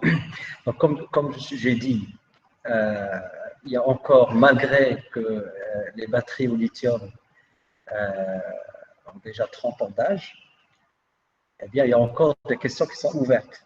Donc ça laisse un domaine d'innovation et de recherche très très important pour le futur. Et c'est des questions qui sont fondamentales. Connaître l'état de charge d'une batterie, c'est quand même très important. Donc, le plus important, c'est de vraiment bien se poser la question, le problème. Quel est le problème? Et une fois qu'on a bien décrit le problème, bien on l'a écrit comme il faut, on a déjà fait 50% du chemin pour trouver la solution. Donc, nous, personnellement, moi, je me suis passionné par un aspect de la physique qui s'appelle l'entropie. C'est les thermodynamiques. Et on a la chance que quand on utilise une batterie, si vous lisez, si vous regardez sur Wikipédia entropie, vous allez trouver des choses absolument incroyables. C'est très difficile à comprendre. Moi-même, je ne comprends pas l'entropie. Hein. Personne ne la comprend.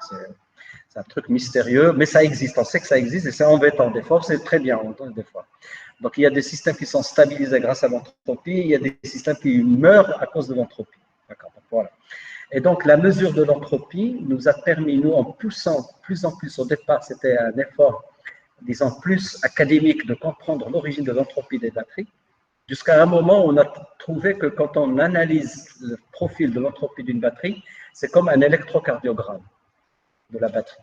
Donc, on connaît son état de santé, on connaît un peu l'historique de la batterie, et surtout quels sont les risques que la batterie nous lâche ou explose, etc. Mais c'est une méthode, mais il y en a d'autres. Et donc, je pense qu'à l'avenir, il y aura d'autres personnes qui vont venir avec des idées encore plus innovantes en disant, bah, écoutez, votre méthode, monsieur les amis, ça date d'il y a 20 ans, maintenant on a des choses plus nouvelles et on peut résoudre le problème de l'état de charge, l'état de santé, l'état de sécurité, etc. des batteries de façon encore plus élégante que ça. C'est pas impossible et voilà, c'est pour ça que moi, je dis, c'est ouvert, les jeunes, nous on a fait ce qu'il fallait, on a amené la batterie au marché, donc c'est à vous maintenant de la porter au plus haut. Voilà, donc moi je suis sûr qu'il y a des jeunes qui ont beaucoup d'idées, et moi je suis tout à fait ouvert à justement discuter avec eux.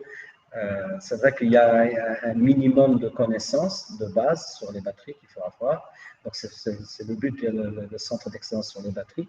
Au moins les gens savent ce que c'est une cathode, une anode, un électrolyte, la charge, la décharge, les mécanismes de vieillissement, de tout ça, c'est très important de les connaître.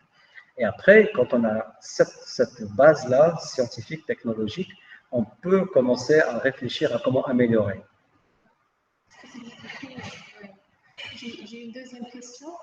Donc, à partir de cette batterie, la batterie au lithium, en fait, quelles sont les applications, par exemple, pour un pays comme le Maroc? Qu'est-ce qu'il peut gagner du développement de cette filière au niveau économique? Peut-être qu'on se pose la question, c'est peut-être assez élémentaire comme question. Non, mais tout à fait. C'est vraiment de se dire, on entend beaucoup parler de cette innovation, c'est une innovation qui fait beaucoup de bruit dans le monde. Ouais. Et donc, nous, en tant que gestionnaires et financiers, on a besoin d'être convaincus de l'intérêt vraiment que cette innovation puisse créer tout un écosystème innovant autour. Donc, j'ai expliqué que vous avez fait un centre d'excellence, mais le Maroc, de manière très très concrète, M. Liazani, qu'est-ce qu'il peut gagner du développement de cette filière pour un novice? Non, mais bon, de toute façon, la batterie, vous l'avez entre les mains. Donc voilà, donc ça c'est déjà la chose la plus pratique. Donc vous avez pu parler présentement. La majorité des gens maintenant, ils ont un téléphone portable, donc voilà, ils ont du lithium, ils ont une batterie au lithium et une anode en graphite entre les mains. Donc ça c'est très bien. Maintenant, c'est vrai, comme j'ai dit, l'histoire ne va pas attendre le Maroc. Quand on dit que les voitures électriques vont arriver en masse, Ben, si le Maroc attend que les Allemands, les Français viennent construire, on peut les faire au Maroc. Okay, on peut construire des batteries au lithium au Maroc sans problème. Et ça, je le répète depuis 4-5 ans, depuis que Sa Majesté m'a fait l'honneur de me décorer en 2014. Je n'arrête pas de le répéter et je continue à le répéter jusqu'à ce que le bon Dieu me dise. Voilà. Donc, on peut le faire. Maintenant, c'est vrai que les choses demandent un peu de temps parce qu'une batterie. Une usine de production de batteries au lithium demande des investissements relativement importants. Bon, on parle de plus d'1 milliard de dollars, donc c'est pas rien. Mais on peut les trouver. Il y a des pays, des amis du Moyen-Orient, on adore, au Maroc, on a les moyens. Les gens qui peuvent poser 1 milliard de dollars, mais quel mouchkil. La seule chose, c'est que les mentalités prennent du temps pour se dire, ouais, on peut. Yes, we can. Yes, we can. Donc ça, petit à petit, alhamdoulilah, justement, la création d'un centre d'excellence sur les batteries a créé une dynamique. Et c'est possible d'avoir un centre de... Voilà, on commence par ce qui nous coûtera le moins cher. C'est-à-dire que le centre d'excellence, si on arrive à lever 3 millions d'euros ou 10 millions d'euros, ce sera déjà une excellente chose. Vous allez amener votre chéquier? Je plaisante. Voilà. Merci beaucoup. Non, mais c'est très bien. Donc voilà, moi, mon message, c'est que, en tant que scientifique, technologiste, etc., je dis, on peut faire des choses. Maintenant, il faut nous aider. Une main toute seule n'applaudit pas. Hein, c'est pas possible. Donc s'il y a des gens, ça peut être vraiment des voilà. Capital risque ou l'ICANN, on est ouvert à tout. Ah ben écoutez, très bien, vous me laissez vos coordonnées, merci beaucoup. Merci. Non, mais c'est bien, très bien, on a besoin, voilà, une complémentarité. Moi, je suis dans la partie technique, vous êtes dans la partie financière, et il faut réunir la bonne volonté, les gens qui y croient. Et voilà, donc je trouve que on a un potentiel humain, on a un potentiel financier, on a justement, j'ai parlé de les énergies renouvelables, dans lesquelles le Maroc est vraiment un des leaders mondiaux, etc. Mais il faut stocker l'énergie. À quoi ça sert si après, voilà, ils utilisent des technologies qui sont un peu risquées, ce qu'on appelle les sels fondus, etc. Bon, ça marche, mais ça a été abandonné. Hein. Maintenant, on ne fait plus ça. Donc, il faudrait avoir des batteries. Je vais vous donner un exemple. Prenons Tesla, la compagnie Tesla. Aux États-Unis, elle produit en gros 24 gigawattheures chaque année. 24 gigawattheures par an. D'accord? Mazen produira en 2030 6 gigawatts. En 4 heures, ils ont déjà 24 gigawattheures. Donc en 4 heures, le Maroc produit en énergie ce que Tesla produit en 1 an. Sur la quantité, c'est énorme. Donc, si on a une usine et qu'on prend seulement même pas 1 ou 0,1% de l'énergie qu'on produit et qu'on la stocke, ça serait déjà énorme. On va dire que l'énergie, on peut l'utiliser dans pas mal de choses. Voilà exactement. Toutes les applications, l'électromobilité, mais même les gens qui n'ont pas accès, voilà, c'est ce que fait justement la fondation de Slcm, amener justement les tablettes à des gens des régions qui n'ont pas l'accès à l'Internet, etc., leur permettre de faire ça. Ils ont des panneaux solaires. Ils ont une station qui est reliée à des satellites. Ils peuvent venir charger leur téléphone, charger leur tablette et en même temps se connecter et faire leurs devoirs chez eux, etc. C'est formidable. Et ça, c'est possible. Un pays comme l'Inde, qui est dans certaines régions de la campagne indienne, se comparent à ce qu'on a. Eh bien, les femmes indiennes qui n'ont pas un niveau d'instruction très élevé, elles ont pris ça en charge. Elles savent comment démonter les panneaux solaires, démonter les prises, extraordinaire. C'est un exemple. Je dis, bon, si les Indiens l'ont fait, les Marocains peuvent le faire, il n'y a pas de problème. Voilà. Donc, il faudrait décentraliser, il faut amener le 21e siècle là où il n'est pas encore. Je vous en prie.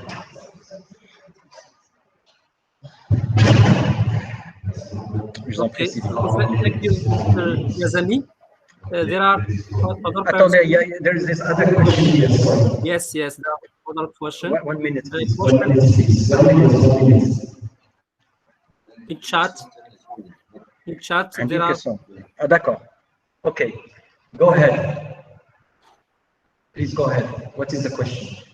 Mr. Karim Beina. Thank you very much, professeur Rachid Yazami. Je suis très honoré de participer à cette conférence en tant que keynote et honoré de vous poser ces questions-là. J'ai deux questions. Vous avez parlé de la possibilité du Maroc à ne plus exporter de la cathode de cobalt, mais d'exporter de l'oxyde de cobalt. Et donc, l'expérience Managim qui a montré ses fruits et l'expérience OCP qui, au lieu d'exporter des phosphates, va fabriquer de l'électrolyte. Donc, vous avez parlé de la factory Giga, etc. Quelle est la readiness du Maroc comme pays à faire cette révolution industrielle? Quelles sont en fait la feuille de route pour ne plus être dans l'exportation des ressources brutes ou dans la démarche commerciale vers une démarche purement industrielle lourde? Et deuxième question, vous avez parlé de la big data industrielle et de l'usage des techniques d'intelligence artificielle pour donc analyser l'état de la batterie, etc. À votre avis, bon, il y a par exemple des filières d'ingénierie et de master recherche purement big data, intelligence artificielle, et puis d'autres filières plutôt relatives au métier de la batterie. Comment aujourd'hui avoir des profils mixtes qui est difficile. Aujourd'hui aussi, des constructeurs de voitures nous demandent des spécialistes en big data industriel. Merci, professeur. Ah, très bien, donc il y a deux questions. Je ne sais pas si vous avez entendu les questions. Oui. La deuxième. Donc, okay. Bon, alors, la première question. Moi, je lance un défi. D'accord? Vous me donnez 5 millions d'euros et dans 2 ans, on aura une production significative de LiCO2 au Maroc. D'accord? C'est très simple. La technologie, elle est là. Il nous faut juste l'argent. C'est tout. Là, vous me parlez de readiness level. Readiness level, on est à 9. On est prêt. Il n'y a aucun problème. On peut faire venir des gens qui peuvent fabriquer. Mais est-ce que Mélagine a envie de faire ça? Je ne pense pas. Voilà, c'est ça le problème. Si vraiment quelqu'un au haut niveau dise, bah, écoutez, on peut le faire et on donne les moyens, on le fait. Le premier pilote de production de LiCO2 à Managim, je l'ai installé avec mes amis de Managim en 1995. Il avait déjà un pilote. 95. On est en 2021. Mais il n'y a jamais eu de mass production. علاش لأن on fabrique la cathode, on vend la cathode. شنو la cathode? C'est le cobalt pur, c'est du métal, mais de l'oxyde. Voilà. Ils savent faire ça, voilà. Pas de, voilà, la décision devait être prise au plus haut niveau des managers pour dire, ouais, on peut fabriquer LiCO2. Et je les ai mis en contact avec des Japonais qui voulaient l'ancien directeur management, général manager d'Elsony, qui est venu au Maroc, qui a rencontré les gens de Managim, dit l'homme, je peux vous construire une usine. Ils ne l'ont pas fait. Voilà, c'est tout. Cassel. Excusez-moi de dire ça, mais c'est le Cassel. Voilà. Alors que le niveau de la technologie readiness, il n'y a pas de problème. Et les CO2, il n'y a aucun problème. Alors, pour l'autre aspect de la question, par rapport à la big data, à l'intersection, moi, je pense qu'on s'enrichit en apprenant des langues étrangères. Donc, vous prenez des gens qui sont plutôt dans le domaine des sciences des matériaux, de la chimie, de l'électrochimie, qui sont donc une particularité spéciale, et vous prenez les gens qui sont dans l'intelligence artificielle, computer engineering, etc. Et on ne parle pas le même langage. On n'a pas la même façon de penser. D'accord? Moi, j'ai la chance, alhamdoulilah, que j'arrive à comprendre les langues étrangères. Quand il y a un physicien de nucléaire qui vient parler d'un sujet, j'arrive à comprendre à peu près ce qu'il dit. D'accord? Maintenant, je suis curieux, je regarde, j'ai eu déjà une formation d'ingénieur, donc il y a des choses qu'on peut comprendre sans être spécialisé. Mais quand il y a un besoin que deux activités scientifiques doivent travailler ensemble, il n'y a aucun problème. On les met dans le même cadre, et c'est ce que j'ai envie de faire à Fès, faire rencontrer les gens de la chimie, de l'électrochimie, des sciences des matériaux, ou de la physique, et avec les gens de l'intelligence artificielle qui travaillent ensemble. Donc voilà, on pose le problème, et bien débrouillez-vous pour le résoudre. Et là, il y a une émulation, une discussion mabinato, et quand les bons esprits sont là, on arrive toujours à trouver une solution. Voilà. Merci beaucoup pour votre réponse, professeur, les amis. Shukran. Il est au chat. Et après, on se libère. On libère ainsi les amis. Ah ben non, ça va. Ah ben, je peux rester jusqu'à ce soir. Hein. Ah. Vous êtes bienvenus en tout cas. Non, mais la question, avec plaisir. Are they free? Alors, are there free and open software that can be used to simulate and measure the energy consumption of battery? Are there any free software? Yes, there are. That's the first part of the question, yes. The other part of the question, and how accurate they can be considered, I don't think they are always very accurate. The problem is to find methods that are universal. When we measure the speed of a car, there is a radar and it is using a universal method. Whatever the car, you can measure the speed. Okay. Now, if you take a battery made by company A, company B, company C, etc., the composition of the anode, the composition of the cathode, the electrolyte, all engineering, everything is different. So we call them lithium-ion batteries, but there are many categories, many kinds of lithium-ion batteries. So the main problem is to find a universal algorithm that can address all the questions that you like, evaluate energy consumption in a battery, these kind of things. Of course, energy can be measured quite easily if we measure the voltage and the currents and the side. We can do that. It's called Coulomb counting. It exists. However, the problem of Coulomb counting is what is the initial state. If we don't know the initial state, we don't know the final state. And the accuracy must be in what is the initial state of the battery. And so far, there are no universal method that can give you, just start with the state of charge of the battery. There is no universal method that enables us to know accurately the state of charge of the battery. Now, the use of thermodynamics, we have a patent. People who are interested to just test how accurate we can determine the state of charge, state of health, and so on. You can test it in your lab. You see how accurate, and you can publish, no problem. The only thing is if you use this for commercial applications, you have to get a license. This is the role of a patent. I hope I addressed your question. Alors, Karim Baina, I have two questions. C'est bon? C'est bon? Ça fait? Eh bien, très bien. Merci. Je vous en prie. Il y a une question? Si tu as une question, je vous en prie. Je m'abrite.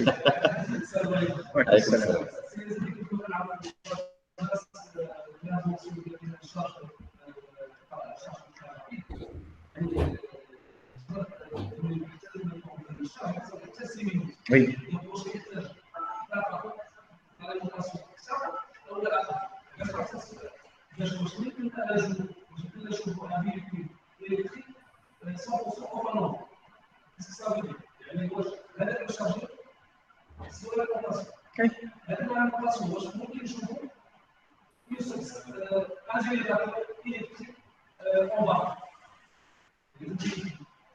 Donc ça, on a véhicule 100% autonome grâce au chargeur des systèmes. Alors, pour résoudre le problème, les stations d'essence aujourd'hui, un réservoir qui est souterrain, qui où les grandes citernes, ils le remplissent, et il y a des pompes et on se sert à la pompe. Bien? Très bien. Donc on regarde le même modèle côté voiture électrique. Qu'est-ce qu'on va avoir? On va avoir un champ de panneaux solaires, d'éoliennes, localement. Donc on va produire de l'électricité localement, on va la stocker dans des batteries localement, donc on a de l'énergie tout le temps, available, d'accord? Et la personne vient à une station de charge, il branche son véhicule à la station, et elle va lui charger dans le temps 10 minutes, 20 minutes, 15 minutes, etc. À la Hassad, voilà ce qu'il veut. Et ça reste le problème. Maintenant, on ne peut pas avoir, il y a beaucoup de gens qui me disent, ouais, mais pourquoi on n'utilise pas la vitesse de la voiture pour recharger les batteries, donc on peut étendre le... Il y a un principe très simple universel de l'énergie, c'est que l'énergie ne se crée pas, elle se transforme. Transformer de l'énergie thermique en énergie mécanique. Donc ça, c'est les voitures aujourd'hui, d'accord? Vous transformez de l'énergie électrique en énergie mécanique, c'est les voitures électriques, d'accord? Mais vous ne créez pas d'énergie. Beaucoup de gens pensent, là, par exemple, j'ai une voiture, elle va à 0%, à 0 km/h au départ, elle est arrêtée. Je la lance, je suis à 120 km/h. Donc il a fallu que je perde de l'énergie pour l'amener jusqu'à 120. Avec l'énergie cinétique de la voiture, si je veux la récupérer pour recharger ma batterie, je n'arriverai jamais à la recharger à 100%. Mais là, sinon, j'aurais créé de l'énergie et vous aurez plus que le prix Nobel. Si quelqu'un arrive à créer de l'énergie.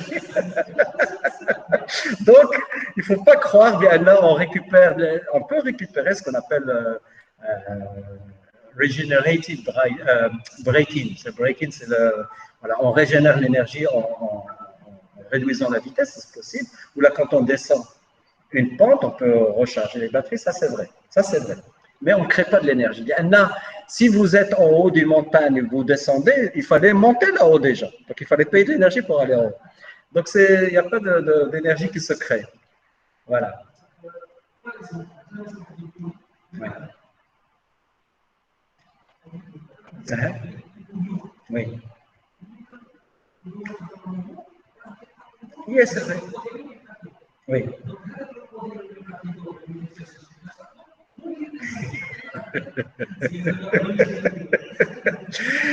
Bon. Vous savez ce que c'est le moment cinétique? J oméga.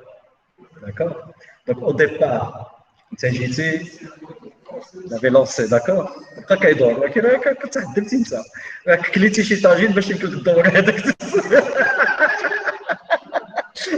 L'énergie, elle se... Vous ne pouvez pas créer de l'énergie. Voilà. C'est ça, Allah avec plaisir. Ça fait? Très bien. Ben, merci tout le monde. Hein, et puis, à la prochaine, Inch'Allah. Merci beaucoup. Merci beaucoup. Thank you, everybody. We will start our activities afternoon, inshallah, at 15 o'clock. Thank you very much. شكرا جزيلا أستاذنا رشيد يزامي على المداخلات. Thank you for your patience, dear participants, online participants, and see you soon in the afternoon at 15 o'clock. Thank you very much. Yes, the same link, huh? The same link, yes. Thank you very much. Avec plaisir aussi.